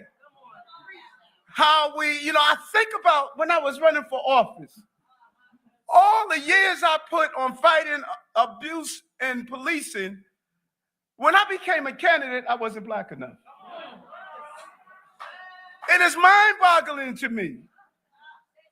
There hasn't been a mayor in the history of this city that has done more to prevent our young people being in a sense of violence. What we're doing around childcare, dyslexia screening, earned income tax credit, partner with our crisis management team. And then you hear some of the ancestors who attacked King are now adults attacking me. I'm not black enough. But let me tell you something. I didn't hear it from Sidney Poitier, but I heard it from Oprah Winfrey. I cannot carry the dreams of others on my shoulders. I know my purpose and my mission. And my purpose and my mission is to say to the black and brown people who are running this most important city in the most important country, this is our opportunity to uplift the things we fought for years. The real reflection on Dr. King is, what are we going to do with the power we have now? Person of color is the borough president in the Bronx. Person of color is the borough president in Queens. Public advocate, person of color. Hakeem Jeffries, person of color. Leader of the Senate, person of color. Leader of the Assembly, person of color. Leader of the City Council, person of color. President, borough presidents. The mayor, person of color. Heads of major committees are people of color. So the real celebration of Dr. King is to say, this is what he marched for. This is what our ancestors fought for. This is what we put our lives on the line for.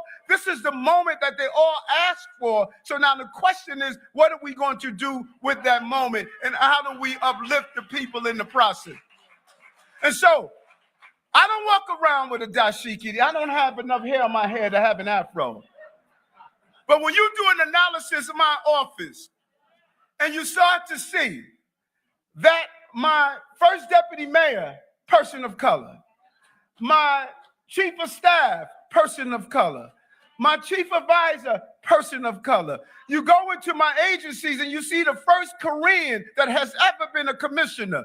You see the first person that's a Muslim that has been a commissioner of a major agency. When you see the diversity, 5 women are now deputy mayors in the city of New York after being locked out for so many years. When you see what we are doing, we're not yelling and screaming of saying who we are. We're living who we are. That's the Dr. King moment that I know.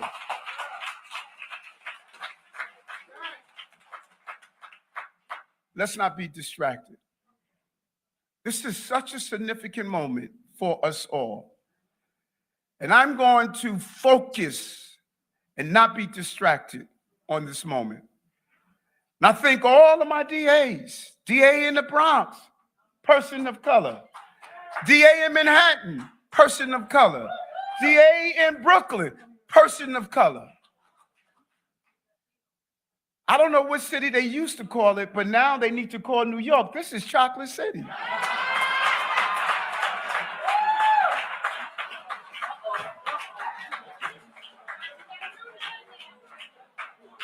Now quote that. And we don't have to leave anyone behind. That's why, King Sunshine, we are fighting with our Jewish brothers and sisters to deal with anti-Semitism in the city. That's why we are connecting with Grace Ming and the AAPI community and Assemblywoman Raj Kumar to deal with what is happening with our brothers and sisters from the AAPI community. That's why we are connecting with people who are a part of the migrant and asylum seekers. I don't even know the madness of people telling me I shouldn't go speak to my fellow mayor in El Paso to deal with a crisis that the national government is supposed to be dealing with. Stop running for office and do the office you got now. So on Dr. King's Day, we are not just going to think about the dream. We are going to live the dream. And we're going to move our city and the country in the direction of where the dream is supposed to take us. Thank you so much. Thank you, Reverend Sharpton. Amen.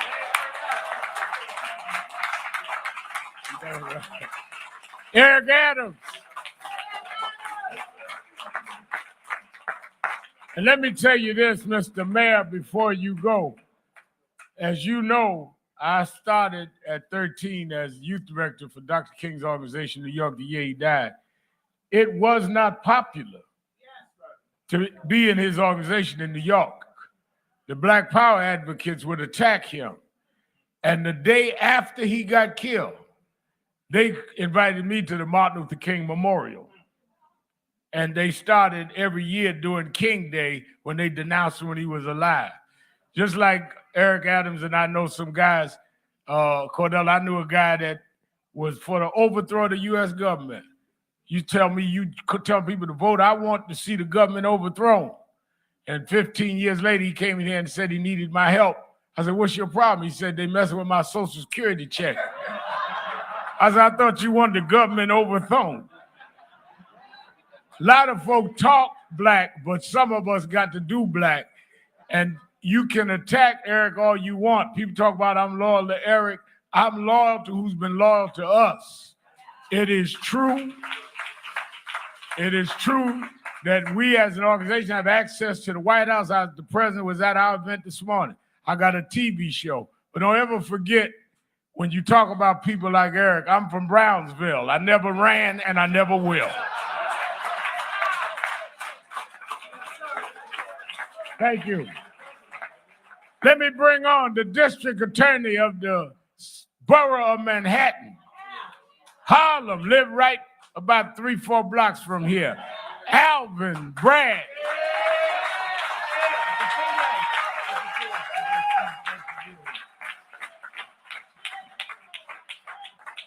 Thank you, Reverend. I was joking with my colleagues in the back. You know, we heard from Brooklyn and Queens and the Bronx. Is Harlem in here? All right, just so we know where we are. So look, I come to you prayerfully this afternoon, and you know, I often start with scripture, and Dr. King was a Baptist preacher. So it is only fitting to start with scripture. And as I look at Dr. Dukes, Ms. Carr, our chairman, Congressman Rangel, and of course, Reverend Sharpton, I think of Galatians 6:9, which says, grow not weary of doing good works. There's so many in here who've been fighting for so long for all the things we've been talking about. Dr. Dukes and Congressman Rangel have been fighting since before I was alive. So please, can we clap for them?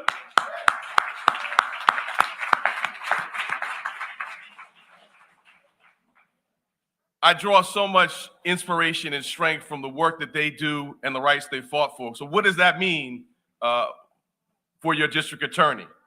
And our U.S. attorney said it earlier. Our first civil right is our safety, our ability to walk to our corner store and get some juice and milk and come back home safely. That is our first civil right. As Reverend Sharpton said, I grew up not too far from here, and I grew up not too far from here ducking from gun bullets. So that's our first civil right. And I want to submit to you first and foremost, as we fight for gun safety, and our shootings and our homicides are down citywide, they're down even further in Manhattan. But I want to, let's clap for that too. Yes, thank you. And we got there in part by focusing on the drivers of violence, the very small number of people who are driving the violence. And we're going to continue to do that. But there is a racial justice issue here. 97% of the victims of shooting violence in New York City in 2021, the last year we have data, Black and Latino. 97%. That is a stunning, eye-popping statistic, even for someone who grew up on these streets. And it's sad and it's tragic. So we have to continue to do that work. That is our number one and our first civil right. And we're focusing on that, driving those numbers down, and also looking at the trauma that causes our community. We formed a group in the DA's office this past year called our Witness Aid Services Men of Color Group.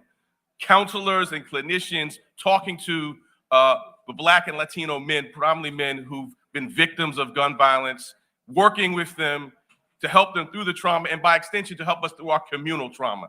So we're going to continue to address that work, hold people accountable, but also help to heal our communities.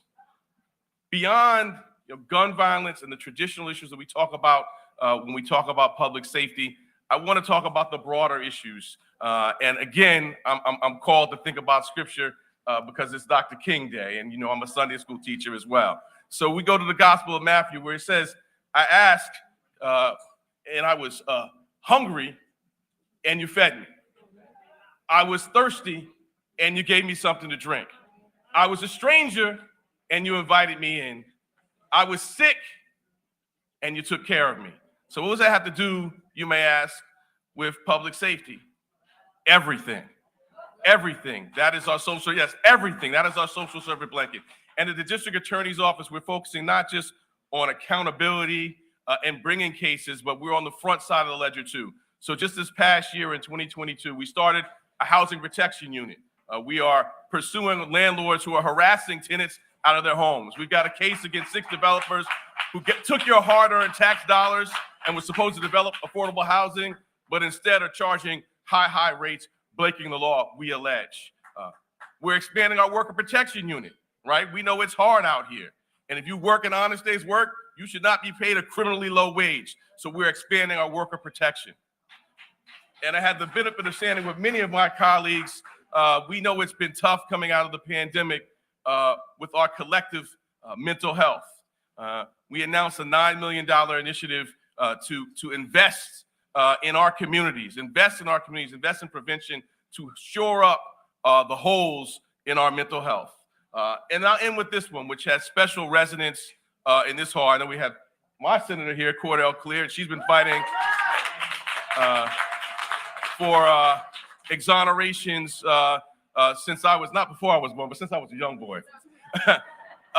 And so the other thing that we've done this year is focus on that. Late last year, we vacated 188 convictions that arose out of misconduct by police officers. So we're going to continue to do the work to drive down shootings and homicides, but we're also going to continue to work side by side with many of you. We're going to work together. We're going to pray together, and we're going to grow not weary doing the good work. God bless you, Nan.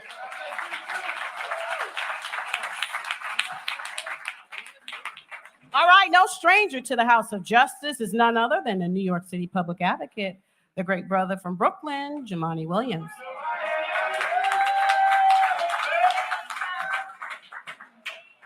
Brooklyn, Brooklyn.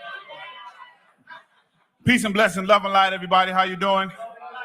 Happy MLK Jr. Day. So today we get to celebrate the Reverend Dr. Martin Luther King Jr. And everybody, almost everybody, will be lifting his name. Many of them will be pretending they would have been walking with him even though they don't want to do his work today. So there'll be a lot of people lifting up his name, but they don't want to fight for racial injustice or inequity today. There are many people who are going to lift up his name, but when it comes to economic justice, they don't want to fight that fight either. So what I'm saying is if we are going to lift up his name, then we have to do his work. And there are words that somehow we've allowed people to adopt and to pervert, and we have made become dirty words. It's a word like progressivism. Somehow it's become a dirty word, but Dr. King was a progressive. And unlike the word Republican, progressive means the same today as it did before. There's a word like, and this is where I gotta hide, democratic socialism. I got a duck on the democratic socialism one. That's a dirty word, but Dr. King was a democratic socialist. That's what he was pushing.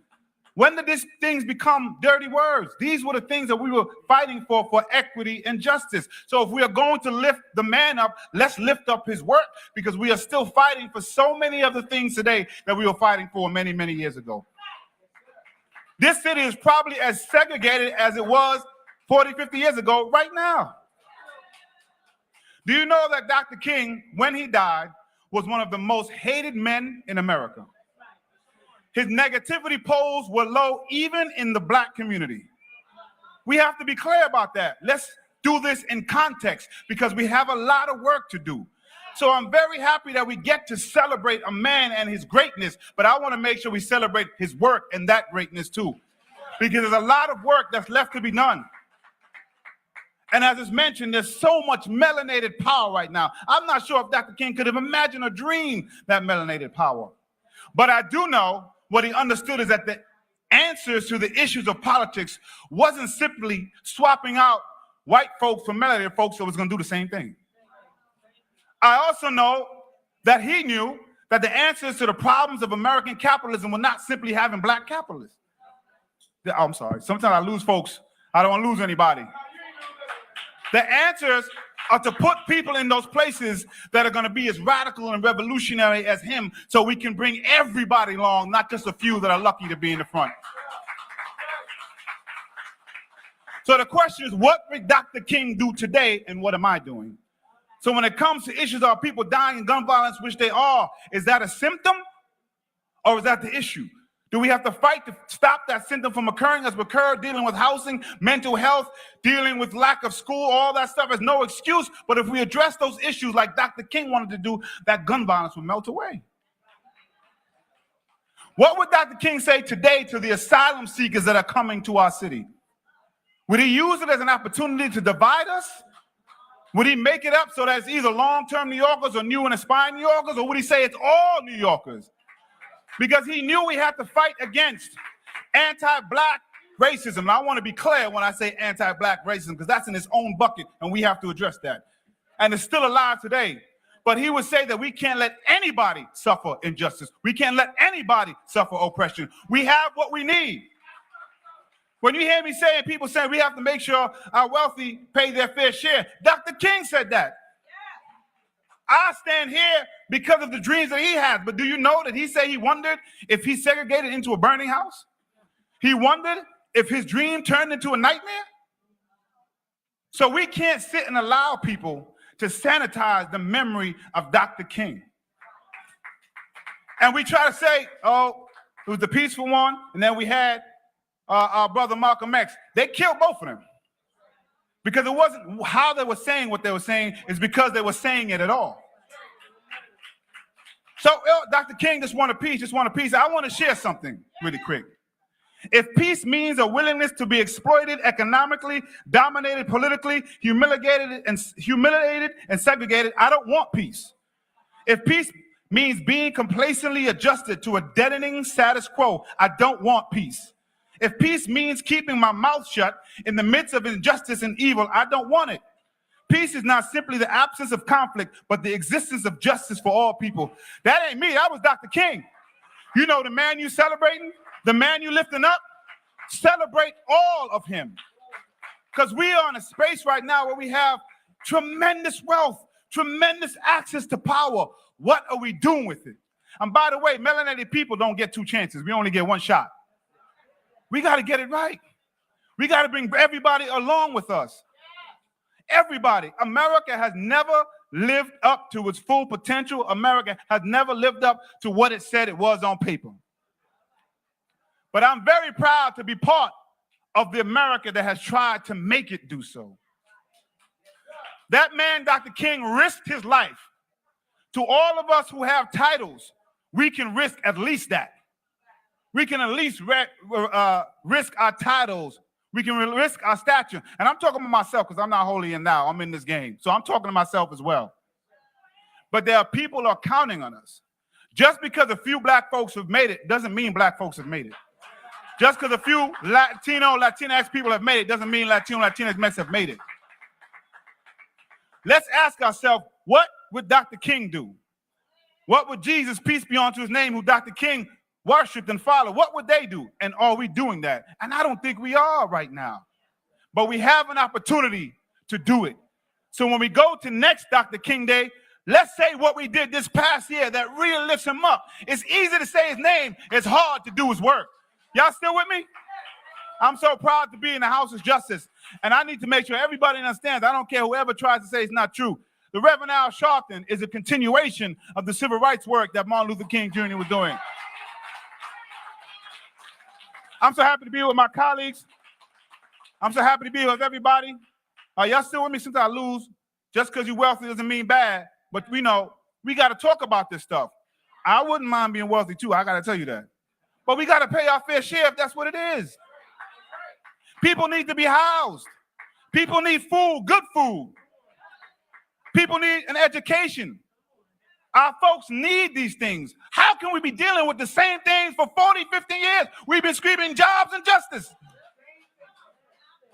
If you're going to lift up his name, lift up his work, or don't say nothing at all. Peace and blessing, love and light to you all. Thank you so much. All right. Reverend Sharpton will be back with us momentarily. He just stepped to the back to wrap up his radio show. So we wanted to let everybody know, hang tight. We still got a Power Pack program to continue with. Just a quick announcement also, our youth huddle immediately following today's program will be holding a prayer vigil at the King statue that is on 146th Street. They will be meeting in the back of the auditorium and going over to the statue immediately following today's program. Coming up from the borough of Queens, our very own District Attorney, Melinda Katz.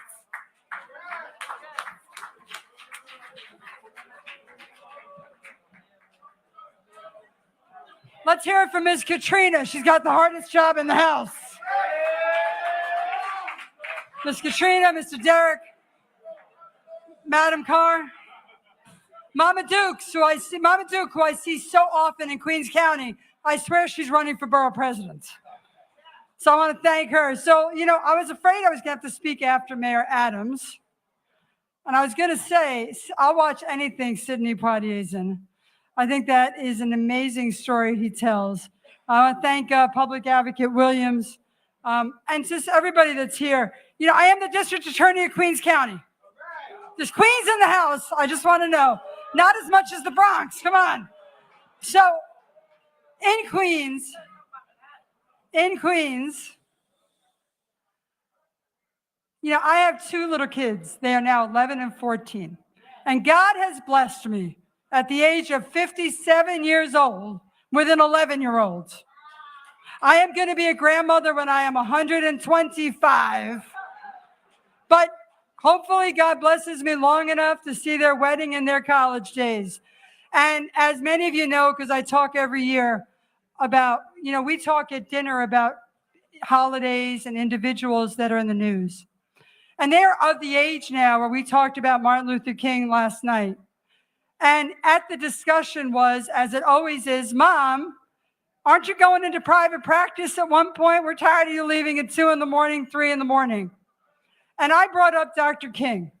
And I said, look at Dr. King. He went to college. He had a PhD. He had a church. He had a family. And he chose to take the civil life, the civic life, and make a difference for generations that he will never meet, and generations of people that he is calling for equality and fairness. And I will tell you, in Queens County, we have accountability. I heard so many folks today talk about accountability. I also listened to Adrian Espaillat talk about having a seat at the table. As Shirley Chisholm said, if you don't have a seat at the table, then you should bring a folding chair because you have to get a seat at the table. But accountability means if you buy guns in Alabama and you buy guns in Georgia and you bring them up the iron pipeline and you sell them to our children, you will be held accountable in the borough of Queens County, and you will pay for those crimes. But you can't let the next generation pick up those same guns. You have to educate. You need mentorship programs.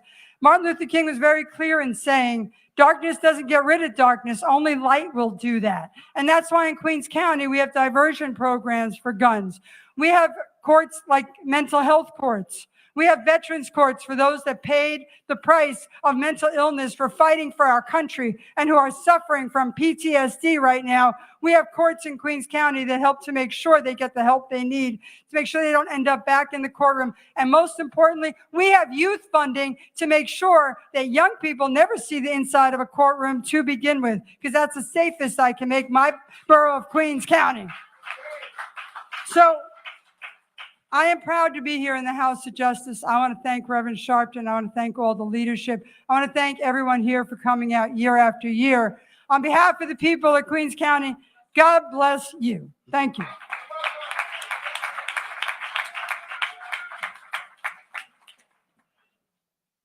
All right. New York State, he doesn't know that I'm bringing him up because we just changed the order.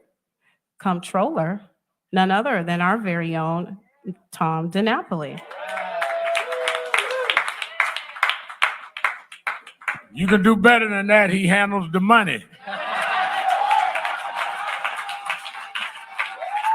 Thank you, Reverend Al. Thank you, Reverend Sharpton.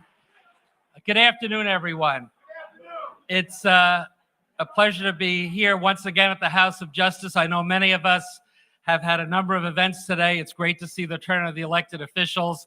Special shout out to the Bronx Borough President, who hosted a wonderful celebration this morning at Union Grove Missionary Baptist Church. Vanessa, good to start the day with you and to end the day with you as well. You know, I am old enough to have remembered Dr. King when he was alive. I certainly remember that very sad day in April when he was assassinated, standing there for the workers, for the sanitation workers.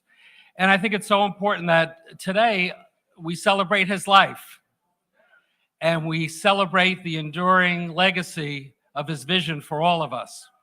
I have to say, as a kid growing up on Long Island, part of my awakening was following Dr. King's words and his life.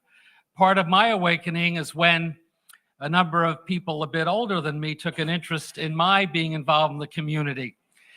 I was blessed to have met Hazel Dukes when I was a teenager. And Hazel Dukes said, because we lived in the same neighborhood, I know the city claims her now, but we still claim her on Long Island. She said, Tom, you got to get involved and you got to step it up. Hazel Dukes helped me get elected to the Board of Education out there on Long Island at age 18. Thank you, Hazel. Thank you. You know, so many important words of Dr. King's that I know many of us have been referring to. I'll just paraphrase one of them. You know, he said, progress is not inevitable. It only happens when there is the work of individuals who serve as co-workers to God. And I think that's an important message for us all to keep in mind, that there's still a great deal of work for us to do, and that progress is not guaranteed. We've made a lot of progress in our city, in our state, and in our nation. But we have to be honest with the fact that the progress was not complete, and the progress took several steps backward the past couple of years with the impact of COVID-19, the impact on health, particularly in Black and brown communities. The inequities that were there before were laid bare, and even more severe in terms of the impact of the pandemic. Gun violence only got worse. We know the incidence of racism, anti-Black, anti-Semitism, anti-Asian hate only got worse with all the pressure and all the uncertainty and all the difficulties of the past few years. So what we need to do in government is continue to shine a spotlight and be honest with the fact that that progress certainly is not inevitable, and we have a lot more work to do. In addition to looking at the money, what we do in the Comptroller's office is look at the trends that are happening in our state. We put out a report in December that showed that stark numbers, 14% of New Yorkers all across New York State still living in poverty, one of the highest percentage rates of any state in this nation. And the poverty rate is twice as high for Blacks and Hispanics as it is for whites. And the counties with the highest poverty rates in our state, the Bronx, Manhattan, Brooklyn, shows that there's much more work to do. Home ownership rates, 33% Black versus white home ownership. That's where we talk about how wealth is built up through ownership. So from my perspective, we need to do more with the data we collect in our office to paint a full picture about what's happening in all of our communities. We have more reports coming out on food insecurity, on housing affordability, and we are seeking in ways that we can with the power of our office, as Reverend Sharpton said, because we do have something to do with the money, trying to move the money in a direction that addresses these issues. So I have to leave it to the governor and the legislature to make decisions on budget priorities, but we're going to continue to shine a spotlight on the needs that are out there and hope that that informs a more thoughtful discussion. With the money that we do control, and I appreciate Reverend Sharpton's support and encouragement in this area, we are continuing to empower more Black and brown, Hispanic, Asian firms who manage our pension money. We are giving more money to those managers that have been closed out of the system for many years. And you know what? Give these managers an opportunity. And you know what it shows? Diversity is not only a sensible idea, it helps your bottom line. It's good business sense. When you have more people that look like our entire community, you are empowering people to make a difference. And so many of the firms of color are newer, younger, hungry, exposed to niche markets that we've been closed out from in the past. So I'm very proud of the fact that our pension fund in New York State, we now have $31 billion under management by women-owned, Black-owned, Hispanic-owned, Asian-owned, Latin-owned firms. It's made a big difference. And for those of you who are interested, on February 17th, we are having yet again our MWBE conference, Emerging Manager Conference in Albany. It's part of Black and Puerto Rican Caucus Weekend, because we are making clear the doors of opportunity are open with how we manage our pension fund dollars. That's how we secure that benefit. But we're also a shareholder with the companies we invest in, and we've made it a priority to hold companies accountable. You know, one of the big issues is the leadership in corporate America. It tends not to look like America, right? The population in the U.S. now is about 40% minority. Yet, when you look at those running the corporations, boards of directors, only about 12% individuals of color, only about 4% Black, only about 1.5% Black women.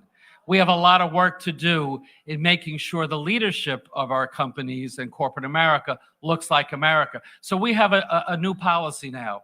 We started this a couple of years ago with lack of women on boards, but frankly, in the aftermath of the George Floyd murder, we said we have to do much more on racial equity.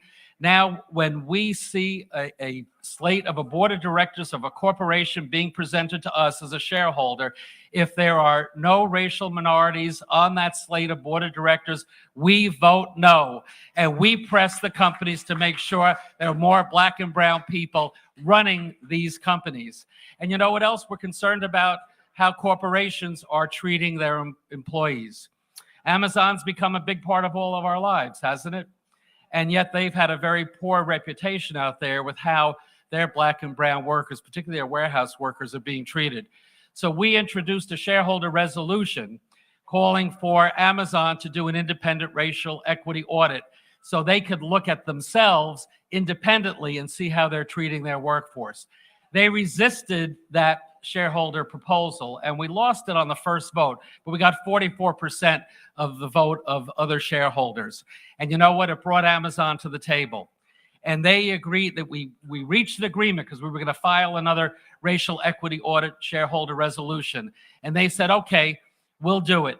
And they have hired Loretta Lynch, the former Attorney General under Barack Obama, to head that independent racial equity audit. And we expect those results to come out shortly. And we filed similar shareholder resolutions at other corporations. We're going to continue to do what we can because corporate America must be part of the change. Government cannot do it alone. Corporate America must be part of the work that we need to do. So let me just say that we have an agenda that's very much focused on the work that we do. We're pressing the banks that have had some big issues about discrimination in their lending practices. We have a whole agenda that is refocused on the issue of racial equity. If there is anything positive to come out of that terrible tragedy of George Floyd's murder, it certainly got us to be reminded that we all need to do much more work. Let me just close. I will read one quote from Dr. King, and I'll end it there. Hazel will remember I read this at my inauguration last week when you were kind enough to speak there. This is part of what he said when he accepted the Nobel Peace Prize. When our days become dreary with low hovering clouds and our nights become darker than 1,000 midnights, we will know that we are living in the creative turmoil of a genuine civilization struggling to be born.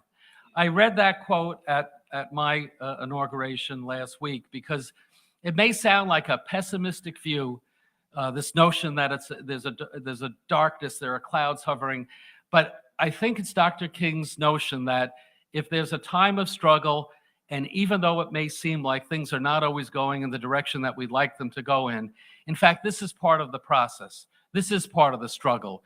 This is part of the engagement that we all have to have with each other to make sure that all of us can live with dignity and respect, with safety, with success. So I know in some ways I get frustrated like we all do that we're not further along, but this is part of that process for us to have a genuine civilization here in New York City, in New York State, in the United States of America. Let's keep Dr. King's dream alive. Let's work harder, harder, harder to make it a possibility. And I'm very proud to stand with Reverend Sharpton and Nan in that struggle for us to achieve that genuine civilization. Thank you all very much. Thank you. State Controller Tom DiNapoli. Let us hear from a brother beloved that we've known who has served and has dealt with one of the most critical aspects of our city and our community. He is now the Chancellor of the New York City school system, the Honorable David Banks.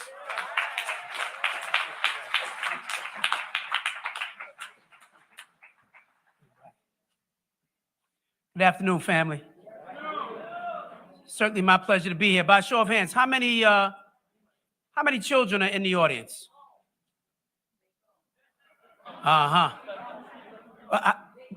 Keep your hands up. How many of you have children? Hands up. How many of you were a child at some point in time? That should cover most of the room, I would hope.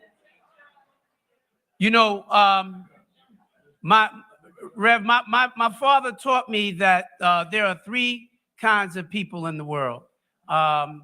Folks who make stuff happen. That's who Dr. King was. That's who Reverend Sharpton is, and so many of the people who are here on the stage and others. Then there are folks who just watch stuff happen. There are a whole lot of them. There are a lot more of them. And then there are folks who just kind of wake up every day and say, hey, what happened? Our community can't afford to have so many people who just wake up every day and say, what happened? Or folks who just stand on the sidelines watching what happens. We have to be much more proactive. And when I think about our school system and the work that we have cut out for us to begin to change what's happening in our school system, so that we are producing young people who are change agents. Young people are going to come out here and make stuff happen. That's the reason why we should be sending them to school in the first place. And so we're going to be working very hard to do that. I'm just mindful of, Dr. King. We know him for so many great speeches. But there was one speech that he gave in 1967 in Philadelphia at Barrett Junior High School. He spoke to a group of junior high school students. And he left them with just 3 things that he said. And what I want to tell you, the first one he said is that as a young person, you must have a deep and abiding belief in your own dignity, self-worth, and somebodyness. That sense of purpose that you know that you are somebody. We have to affirm that. And for so many of our young people, they don't have that sense because they don't know who they are. And so we've been working really hard. And as we go into the next school year in September, we will be rolling out a Black history curriculum that will be taught to every student in our New York City public schools. Absolutely. Far too many of our young people don't know who they are, and we haven't done a good enough job of teaching them, and then we blame them when they get it wrong. And so I didn't come here today to talk rhetorically. I wanted to tell you some very specific things that we are, in fact, doing. And so that is one thing. The other thing I will tell you that Dr. King said to young people in Philadelphia was that endeavor to be excellent. Think about that. He said you ought to burn the midnight oil. You ought to study.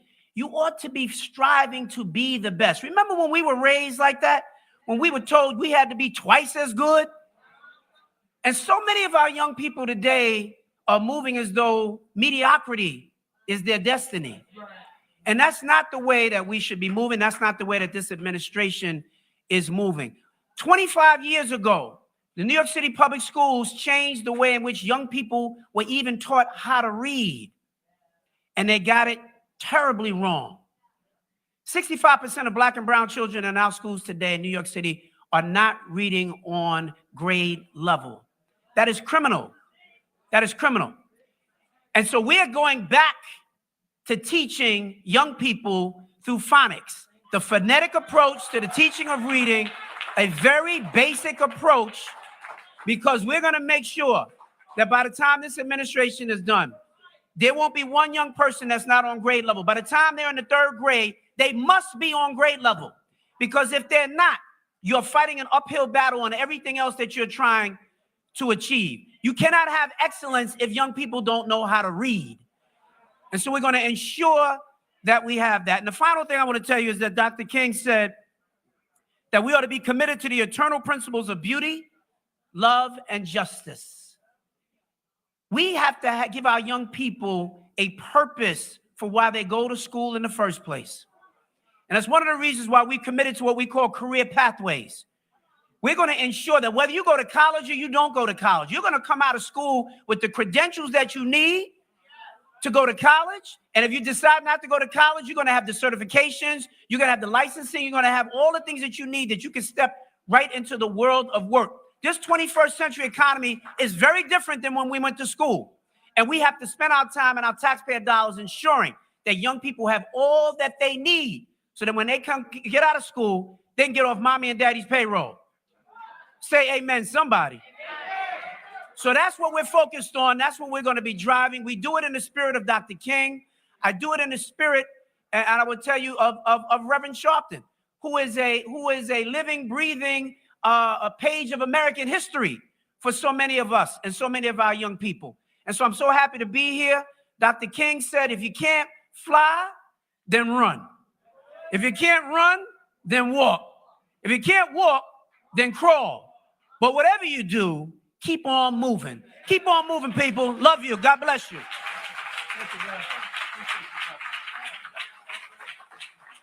Chancellor David Banks, talking about living history. There's none that is more a giant in our history, that has done more longer and stronger. Nobody did it longer and better than the Lion of Lenox Avenue, Congressman Charlie Rangel.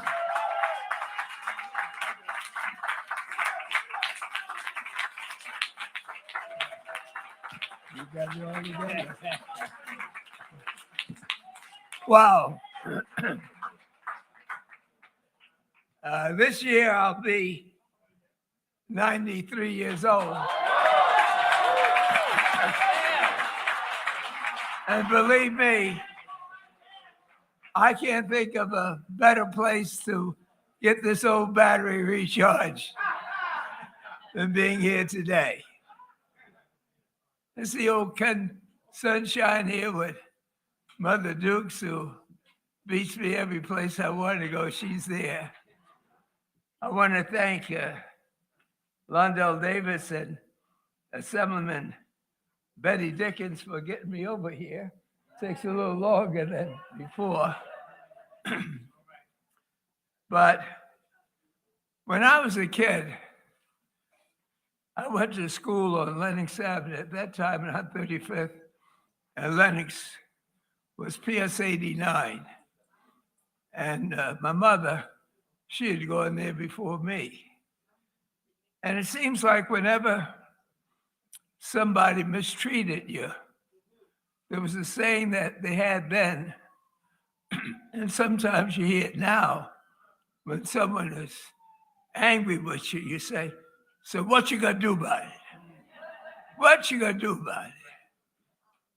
I had no idea that this country could produce white people that could hate us so much that they're prepared to tear down the Capitol and say they'd rather have no government than fair government. And this is done when Commissioner Banks talked about education. If you take a look at the history books and see how the Germans killed 6 million white people, if you believe that the white folks in Germany who were Catholic and Christian and read their rosaries and read the Bible didn't know about it, you got another guess coming. When you can condition the mind to believe that they are better and pass that on for generations, and then along come people like Dr. King and say that he's anxious to make it equal, and he's going to take away this false sense of superiority, you got to fight on your hands. That's the reason why Sharpton was stabbed. Not because he looked so sharp with these clothes that I don't know where they fell off the truck. That's what we used to say. But the whole idea that somebody can stand up to all of these people and say enough will cause a whole lot of people, when Trump calls them, to come from under the rocks and say, not on my watch. The question that people are asking is, what you gonna do about it? I have to admit that being born and raised in Harlem, you can call it Chocolate City if you want.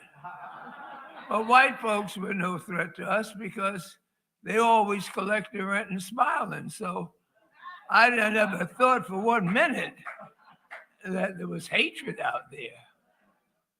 I was in combat, and there's no question I got medals for killing people that I have no idea how God allowed me to do it. But I never really saw the hatred until Percy Sutton and David Dickens and I went south in the 60s. And people looked at us and they were ready to get hurt to kill us. And would you believe there was a little overweight boy from Brooklyn? And he was talking about God made him do it. Well, I was active, but I never thought I would see the day where there would be a sign in the Washington, D.C., where I served for 46 years, and the sign said, National Action Network, said NAN.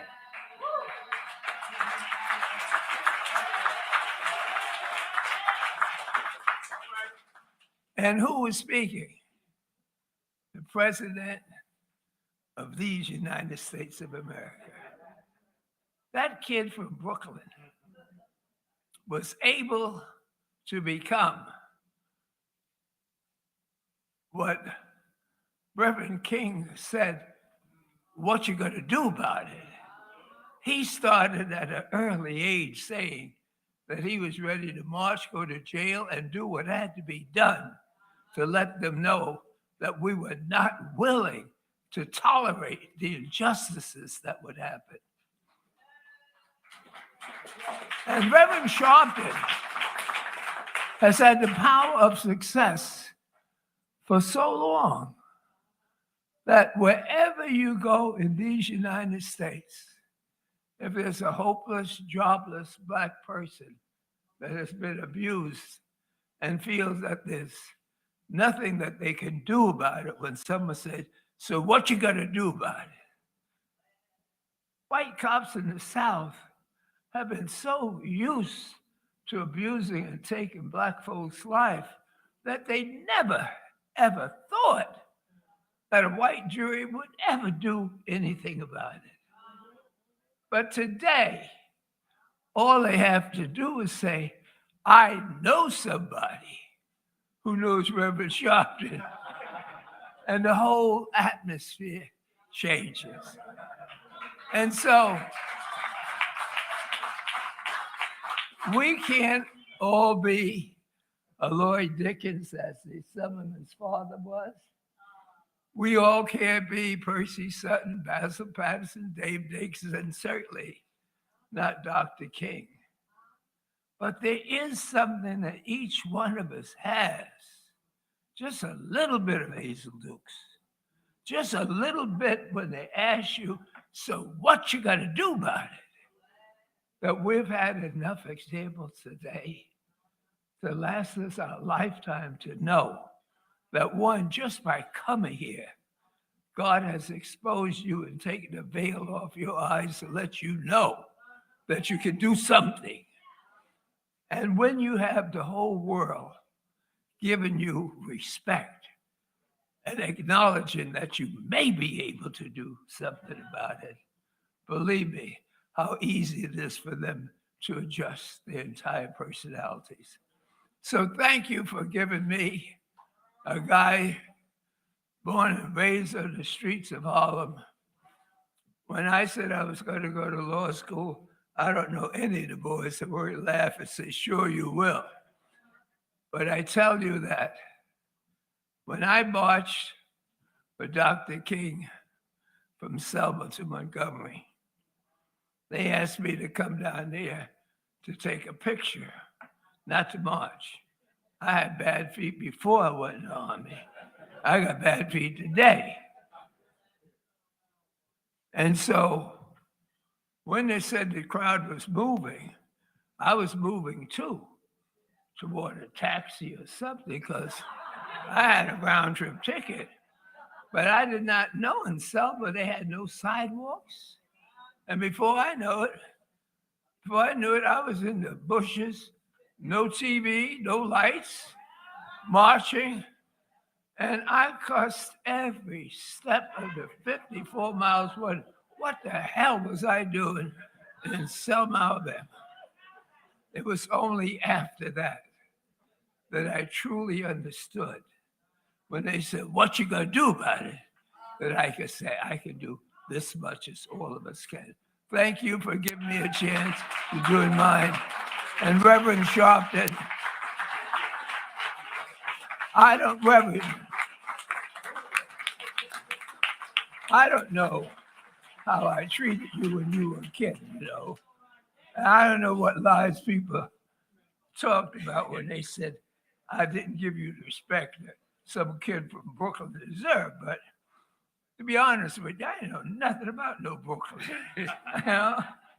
But you have really been the epitome of hope and dreams and fulfillment of those dreams. And today, for you to be there, listening where the president is listening to you, I know Martin Luther King is smiling, saying, you're doing something about it.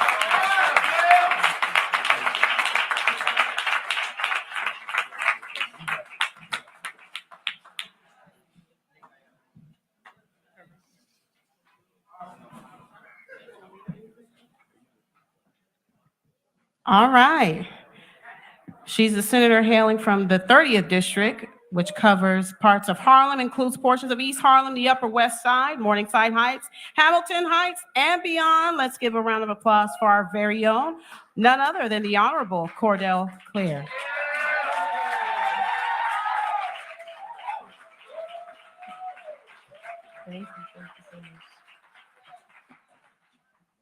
Happy Martin Luther King Day, everybody.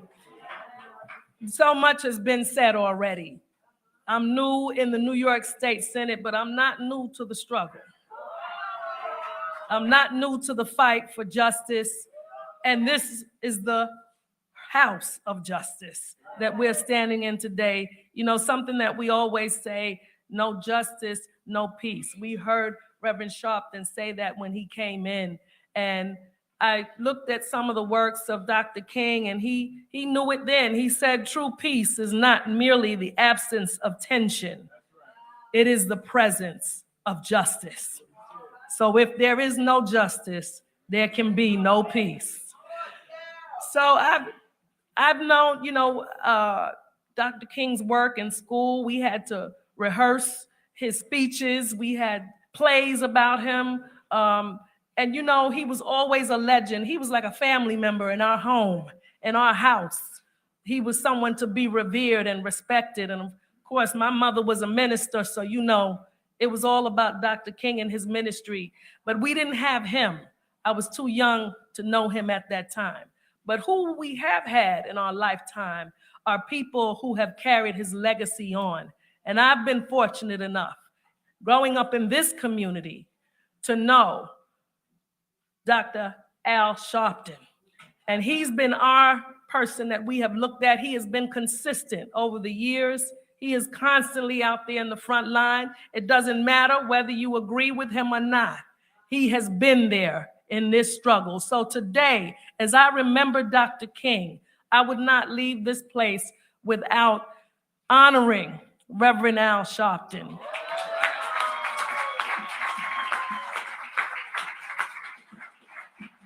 I'm not going to read all of this, but I am going to say just a portion of it, honoring Dr. Alfred Charles Sharpton. They put this on here. Jr., global American civil rights leader, and on the international opening of his biographical film, Loudmouth. And that's what I'm honoring him for today, for being the loudmouth. You know, in school, I always got in trouble for being the loudmouth.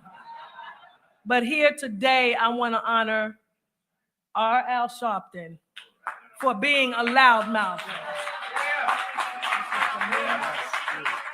And this is on behalf of all of my, I know Senator Jackson was here today, and Senator Brisport was here today, Senator Goodnadis. We have Natalia, newest senator over here, and of course my colleagues in the assembly. We are not here today without people like Al Sharpton, just like we're not here today without people like Dr. King. None of us got here on our own. None of us did this alone. And yes, there are people who stand and criticize from the sidelines, but they're doing nothing. They're standing there watching. So I'm proud to be here with Dr. Sharpton today and all the rest of us who are doing things in the community. I see Judge Michelle Sweeting, who's been here, doing it on the bench. So many others. I'm not going to say any more names. We're going to take a picture. Down? Okay.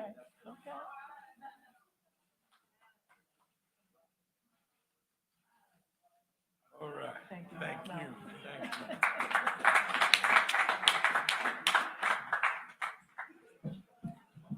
Chair of the Black, Puerto Rican, Hispanic, and Asian Caucus, hailing from the state of New York, is Assembly Member Michael Solage. Good afternoon, my brothers and sisters. Once again, my name is Assemblywoman Michael Solage, and I hail from a little place called Long Island. Does anyone know about that place? Not only am I Assembly member, I'm also chair of the Black, Puerto Rican, Hispanic, and Asian Legislative Caucus, united in ensuring that we power marginalized communities. So I want to have all the caucus members stand up so they can be acknowledged. There's 76 of us, from Buffalo to Rochester to Montauk, all the way down. There's so many of us, so I thank all my colleagues for being here. So I thank Nan for bringing us together for Martin Luther King Day. And we gather in Harlem, which is the mecca of Black power, right? Yeah. A beautiful place. And I would be remiss if I didn't talk about an important policy as reparations, right? Can we turn around to our brothers and sisters and say reparations now? And so I'm currently the sponsor of the New York State reparations bill, where we want to convene a commission. Yeah, applaud that. Yeah. Where we want to invite individuals, community members, to actually talk about what reparations will look like here in New York State. Brothers and sisters, Reverend Dr. Martin Luther King Jr., I say his full name because I love it, spoke of reparations for enslaved and their kings, for the injustices done and the wounds deep within. He knew that slavery was not just a thing of a past, but a trauma that continues to linger even to today. He knew that systematic racism and inequality was a threat to true freedom, and that we need to take our destiny. We need to stop the legacy of chattel slavery and the dark shadow that it casts upon us. The scars that are deep, we need to heal. And so we need to grow with this policy. He said that reparations was a step towards atonement for the sins of our forefathers. And it's not just about the money, brothers and sisters. I know it's an important part for you, but it's also about charting a new course and closing so many of the gaps that affect our communities. But Martin Luther King Jr. knew that reparations alone couldn't heal those wounds. He called for education, for healthcare, for jobs, and ensuring that we have housing for all those, to make sure that marginalized communities are lifted up.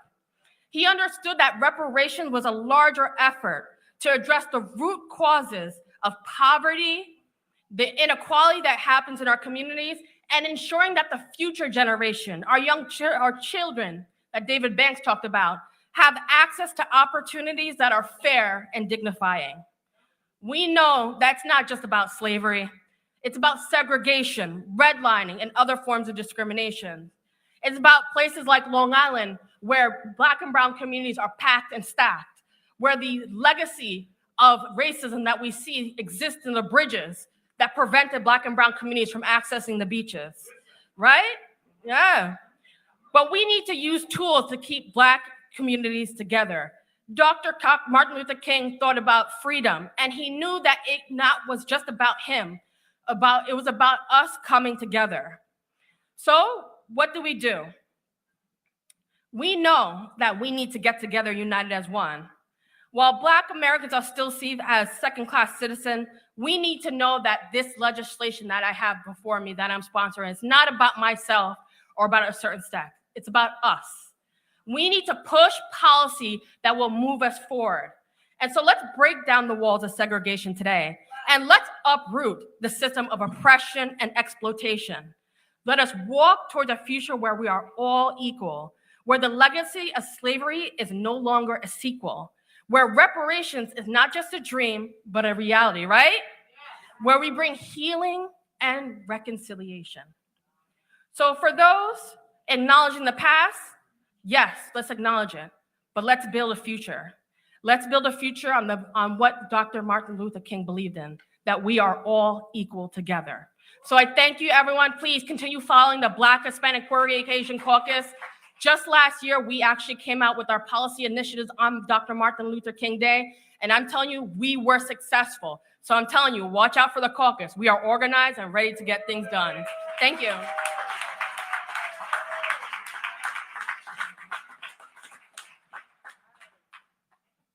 Representing the great borough of Manhattan as president is none other, our very own Mark Levine. Thank you, Katrina. Happy MLK Day, Nan. I am honored to be here with the Reverend Al Sharpton. Nobody works harder than Al Sharpton. He was up at 6 a.m. this morning live on Morning Joe. I saw you, Rev. You were very good.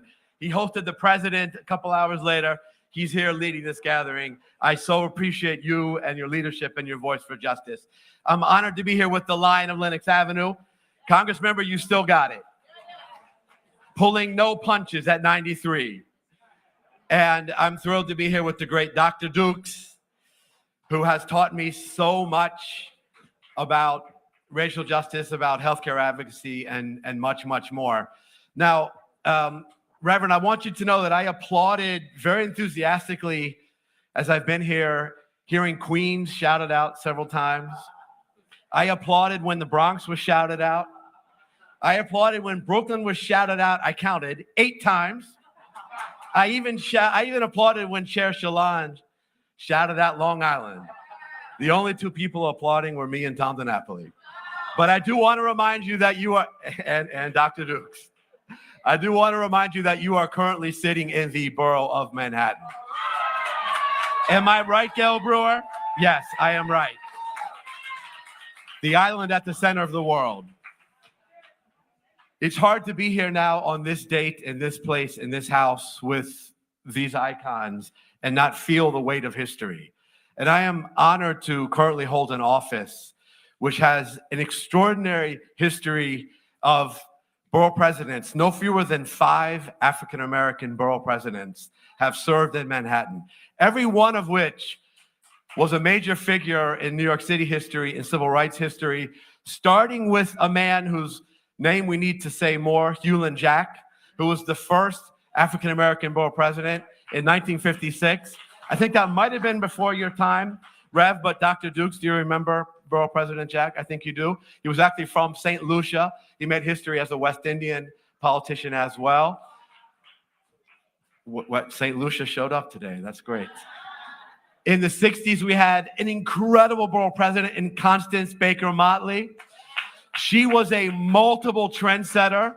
She was the first African-American state senator, served here in Harlem, the same district which Senator Cordell Clear now represents. She later went on to be the first African-American woman appointed as a federal judge.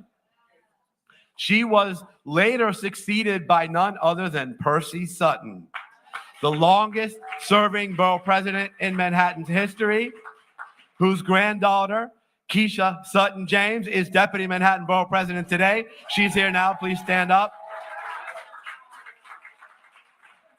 And Mom is here too. Oh, your sister's here too? That's wonderful. Later, we had none other than the great David Dinkins. Borough President David Dinkins made history in so many ways. And more recently, we had someone who was a friend, a mentor, who has supported me in so many ways in my first year in this job. See, Virginia Fields. Every single one of these 5 leaders prioritized economic justice, economic empowerment for the Black community, for Harlem, for communities of color throughout New York City. Every one of them made this a major priority. Every one of them was criticized for it. But this was a priority of Dr. King himself. Despite the sanitized versions of quotes that you're seeing posted on social media today, many of which Dr. King didn't even say. You got to research that. Look at the quotes that are truly attributed to Dr. King. He spoke powerfully about economic justice.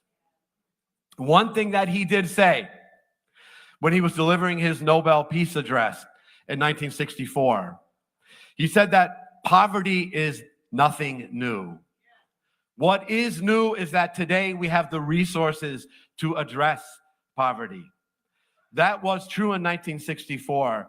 It is even more true 57 years later. We are in the wealthiest city in the world at the wealthiest moment in history. There is no excuse for anyone in this city not having health care. After the pandemic we just came through, there is no excuse for anyone in this city not having primary health care and access to vaccines and their primary care, their annual checkups, the things they need to keep themselves safe. There is no excuse in this city that any student be at a school that's not fully funded, that doesn't just have great teachers, but a full-time social worker, a full-time nurse, a well-funded after-school program. There's no excuse for that in this city. There's no excuse for anyone being unable to find housing they can afford in New York City. Rents are now averaging $4,000 a month in Manhattan. That's unacceptable. We have to invest in the affordable housing that we need. And by the way, it's a disgrace that on this block, instead of housing, they're building a truck stop in a community with elevated rates of asthma, continuing a legacy of environmental racism. There's no excuse for that. And Madam Borough President of the Bronx, I think you agree, there is no excuse for the fact that there are tenants showing up in housing court today facing eviction who are not being afforded an attorney. We passed a law, Vanessa and I, back when we were in the council, to establish right to counsel for tenants. But the number of evictions is increasing. It has exceeded the capacity of the legal service system. There are families losing their homes today because they don't have a lawyer in housing court. There are families who are entering the shelter system today because their right to counsel is not being fulfilled. There is no excuse for that. On MLK Day, on every day, we must do better in this wealthy city. We must attack poverty. We must create economic opportunity for tenants, for students, for small business owners, for everybody in the city. I am committed to using the powers of my office to achieve those goals, to partner with you, Nan, and everyone here uptown to fulfill the economic justice which Dr. King so eloquently pointed us towards. Thank you so much, everybody. Thank you. Coming from District 35 in the borough of Brooklyn, covering areas of Prospect Heights, Fort Greene, Clinton Hill, Crown Heights, and Bed-Stuy, none other than the Honorable Crystal Hudson. Thank you so much, and good afternoon, Harlem. And the happiest of birthdays to the great Reverend Dr. Martin Luther King Jr. My name is Crystal Hudson, and as mentioned, I'm a New York City Council member. We might be low down in the hierarchy, but we are closest to the people. So I'm pleased to be with you here this afternoon. And thank you to Reverend Dr. Al Sharpton for always welcoming me here in the House of Justice with open arms.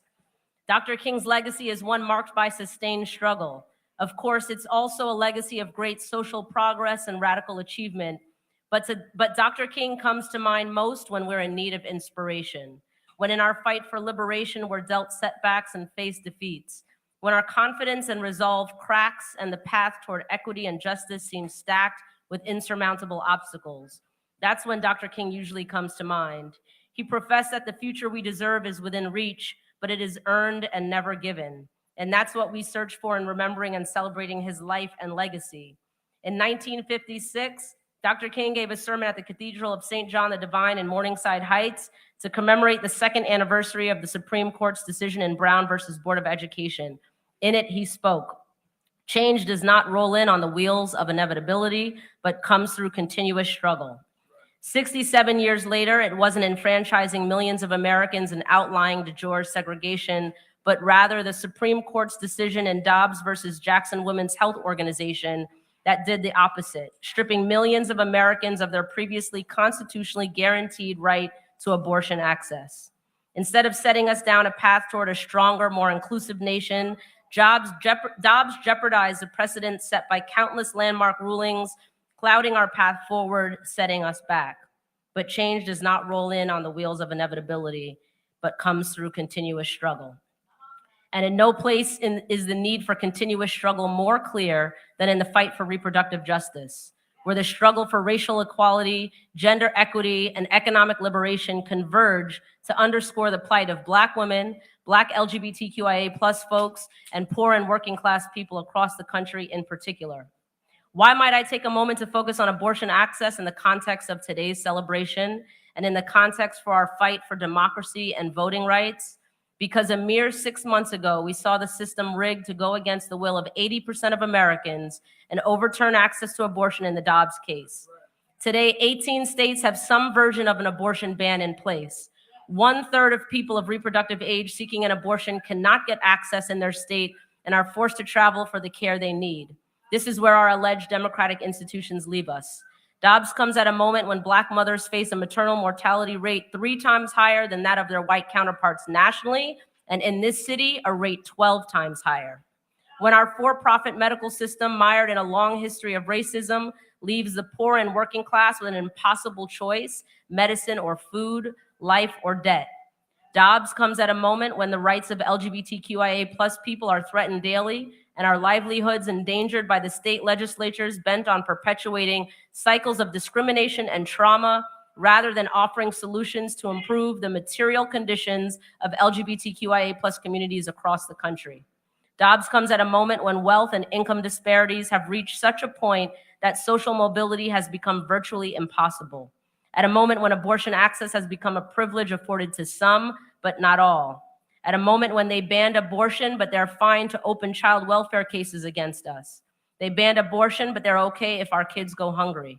They banned abortion, but handcuff us when we can't pay school lunch fees. Let's be clear, pro-life means pro-cages for us. Change does not roll in on the wheels of inevitability, but comes through continuous struggle. We look back, continuously learning from Dr. King and celebrating a life beaming with an earnest belief in our capability to do more for one another and a firm confidence in our choice and responsibility to loosen the chains of injustice. Happy birthday, Dr. King. May we take from your legacy the courage to be bold, compassionate, and ever disruptive, just like Reverend Sharpton, in our continued struggle for freedom. Thank you.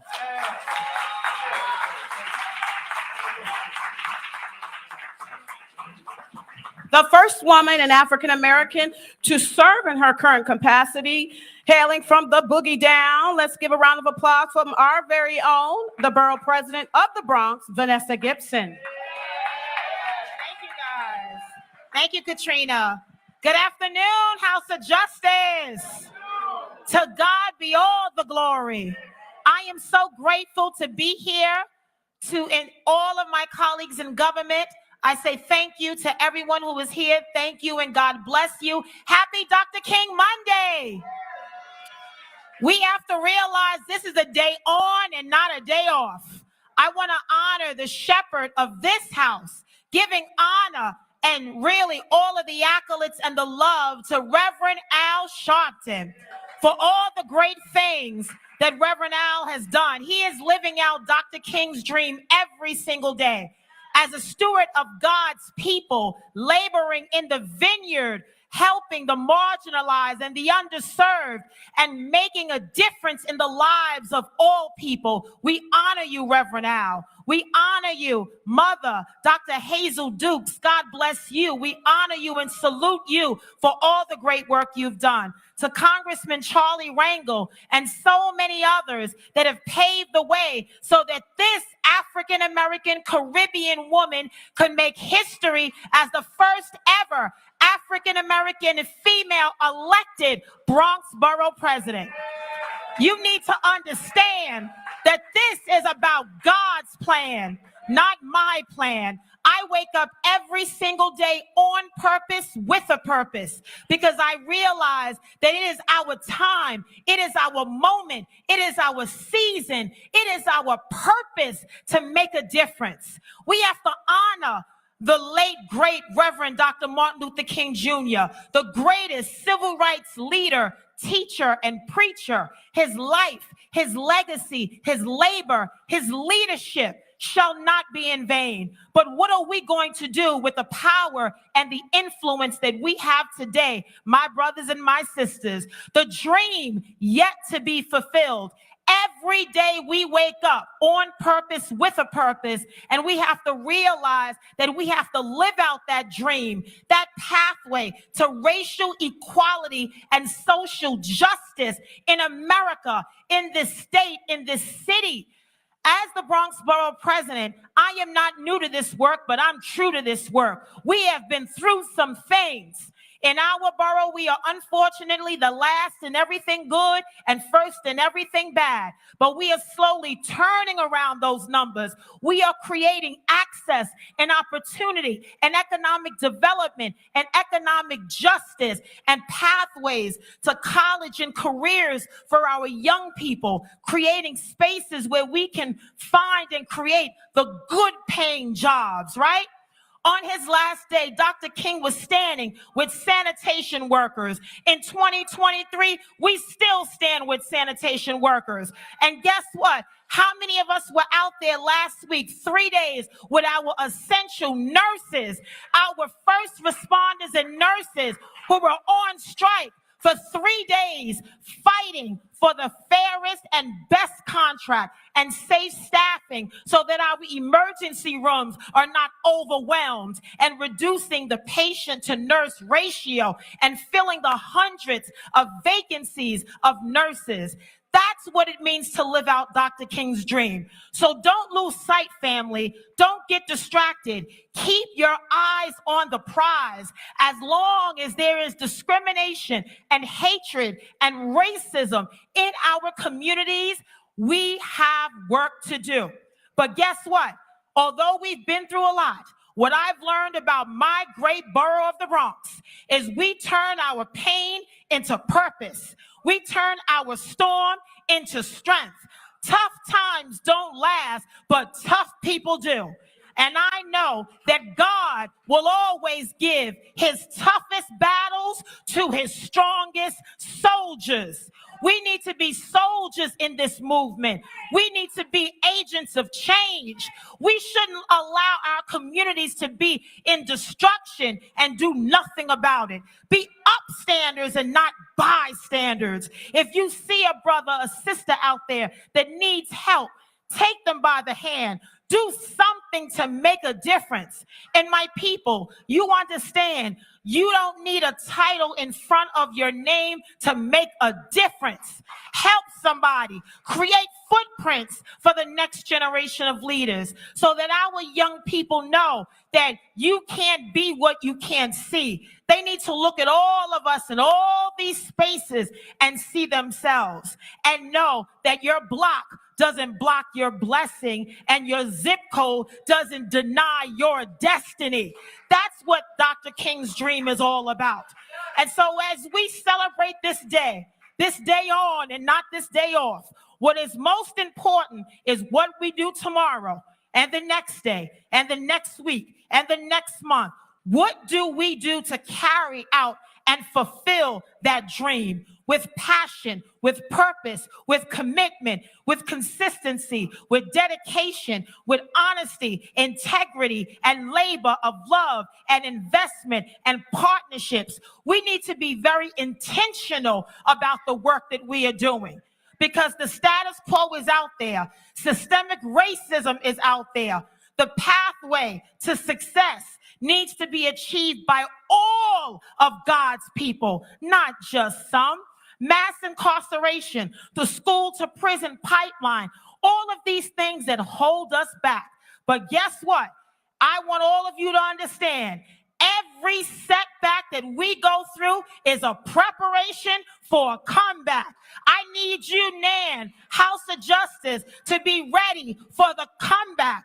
Because when all of God's people get together with the same blueprint, the same priorities, the same vision, we are unstoppable. Happy Dr. King Day. Let's go out and do this work that we have all been truly called to do. God bless you all. Thank you so much. Thank you, Katrina. God bless you. All right, coming from District 70, no stranger to the National Action Network and House of Justice, our very own Queen Mother, Inez Dickens. Hey, family, it's Harlem in the house. I want to hear it. It's Harlem in the house.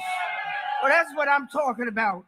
You know, I want to thank Reverend Sharpton for bringing us together again this year to not just celebrate, but to recognize and to teach history. Now, those of you that were here Saturday, he gave one heck of a history lesson about Black political empowerment. And I mean, he went way back to teach us not only here in Harlem, but in all of America what we did. I want to just take a moment. Is Harlem aware that they had, from the district that is now about the 71st, the first Black woman assemblywoman, Bessie Buchanan, came from Harlem, the very first Black woman. Amongst all the other firsts that Harlem has done, we also did that. We've had electeds in the assembly from the 1940s, not just now. And I want to talk for a moment about something that our great mayor said. But I want to first quote King. Give us the ballot, and we will no longer have to worry the federal government about our basic rights. Give us the ballot, and we will no longer plead the federal government for passage of the necessary laws. And see, what that was talking about was political and economic empowerment. Now, come on, listen to me for a minute. Just listen for a minute. Because what I'm talking about is we need generational wealth. And I don't give a damn where you come from, NYCHA, or whether you come from home ownership, whether you come from the Caribbean, Africa, the South, or the Midwest. We're entitled to generational wealth like everybody else in this country. We are taxpayers. We work hard. Now, the government may say, oh, you don't deserve it. I'll be doggone if we don't. Hazel has stood up. She's traveled, not just in this city, in this state.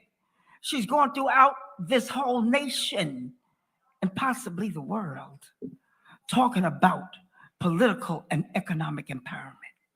If we do not begin to own our own communities, whether it's some of the businesses, whether it's some of the bodegas, as they call them, we used to call them, you know, the store on the corner, you know, if we don't begin to own some of this home ownership, then we are going to lose our community because others are going to come in and take it over and move us out. And if you don't believe me, look at gentrification today. Now, I believe that we must have strong laws that protect our tenants. But do you know how many older women and men, Black ownership of these small brownstones, whose wife or husband has died, and somebody came in and forged a mortgage and told them, you either pay this mortgage or you get out. And there's no free legal advice for them. They come to my office because they're scared to death. In the 1950s, we owned more in Harlem than we do today. Now, how the heck is that? Why are we allowing that? We need those seniors to be protected in their homes so that we can own those brownstones. We can live in those brownstones. We can have the so-called American dream that everybody talks about.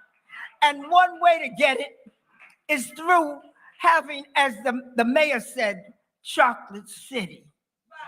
Well, see, if we're going to have Chocolate City, then those people that are in those seats of power, they're supposed to use it to help those of us that put them there. See, don't get it twisted now.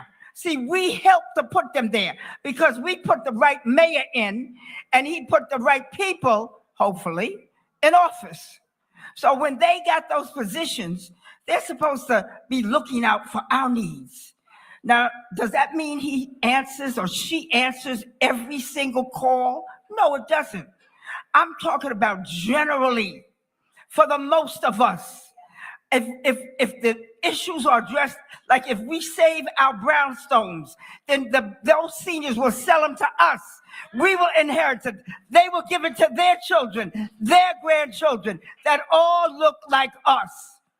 We've got to begin. I can't stress it enough. And one thing I did when I was in the city council, I wrote a piece of legislation that I originally started out just for Harlem.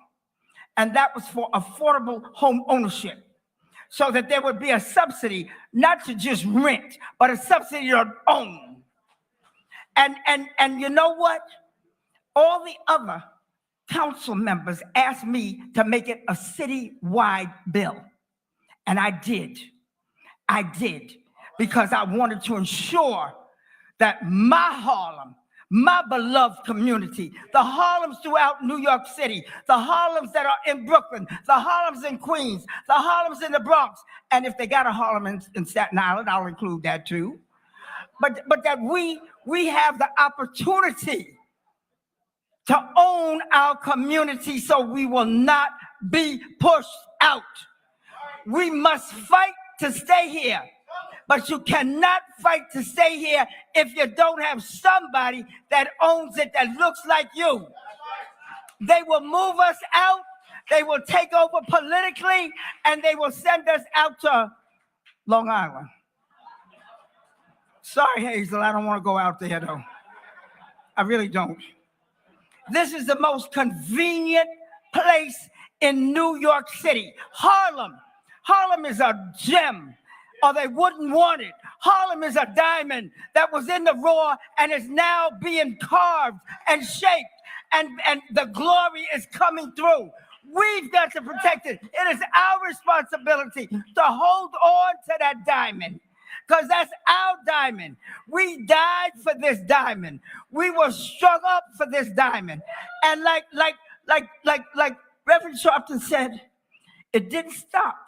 Racism didn't stop at the Mason-Dixon line. See, there was also what they called de facto segregation in New York City. That was where we understood there was an invisible line where we didn't go below 110th Street when I was a kid. Now they tried to drop it down to 96th Street, but, it's still 110th Street, if we're going to be truthful about this thing. So I want us to understand what it means to have political empowerment. And you don't need anybody to tell you who to vote for. We smart, God dog it, we can read, we understand, we can vote for who we want to vote for. We put in office those that represent us. We talk about Harlem born, Harlem bred, Harlem protect. We're talking about standing up united to put in office so that we don't lose that. When I left the city council, I was the only Black from Manhattan in the New York City Council. And right now in Manhattan, we've only got Senator Cordell Clear, myself, and one other, Al Taylor. That's all we've got. So we've got to begin to join together. We've got to begin to vote united together. We don't need someone to come in and tell us that we want government to take care of us, because damn it, we're taking care of this damn government and everybody in it. So we're going to work for this. We're going to remember, because we're going to stand tall. We're going to stand hard.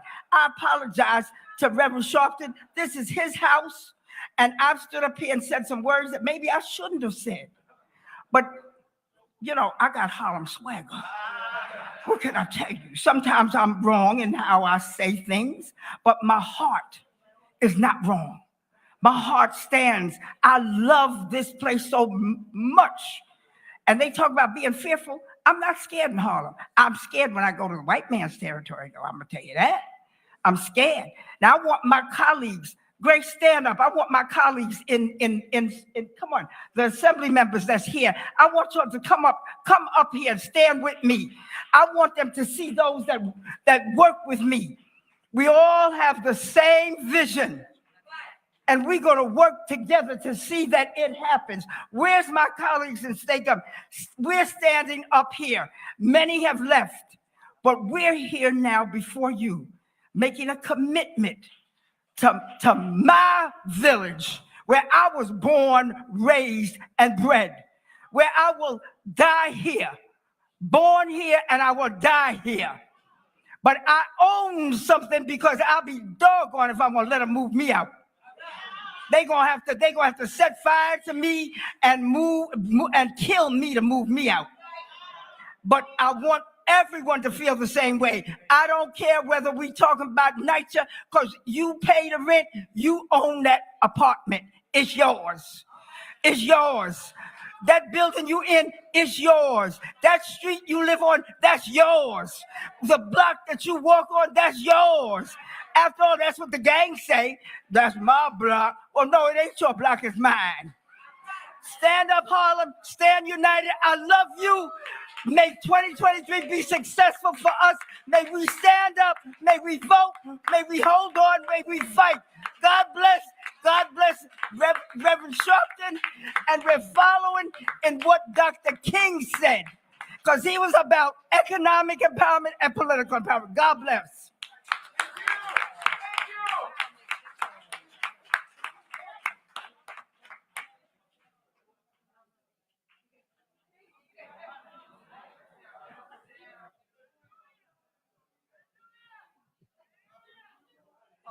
Yep.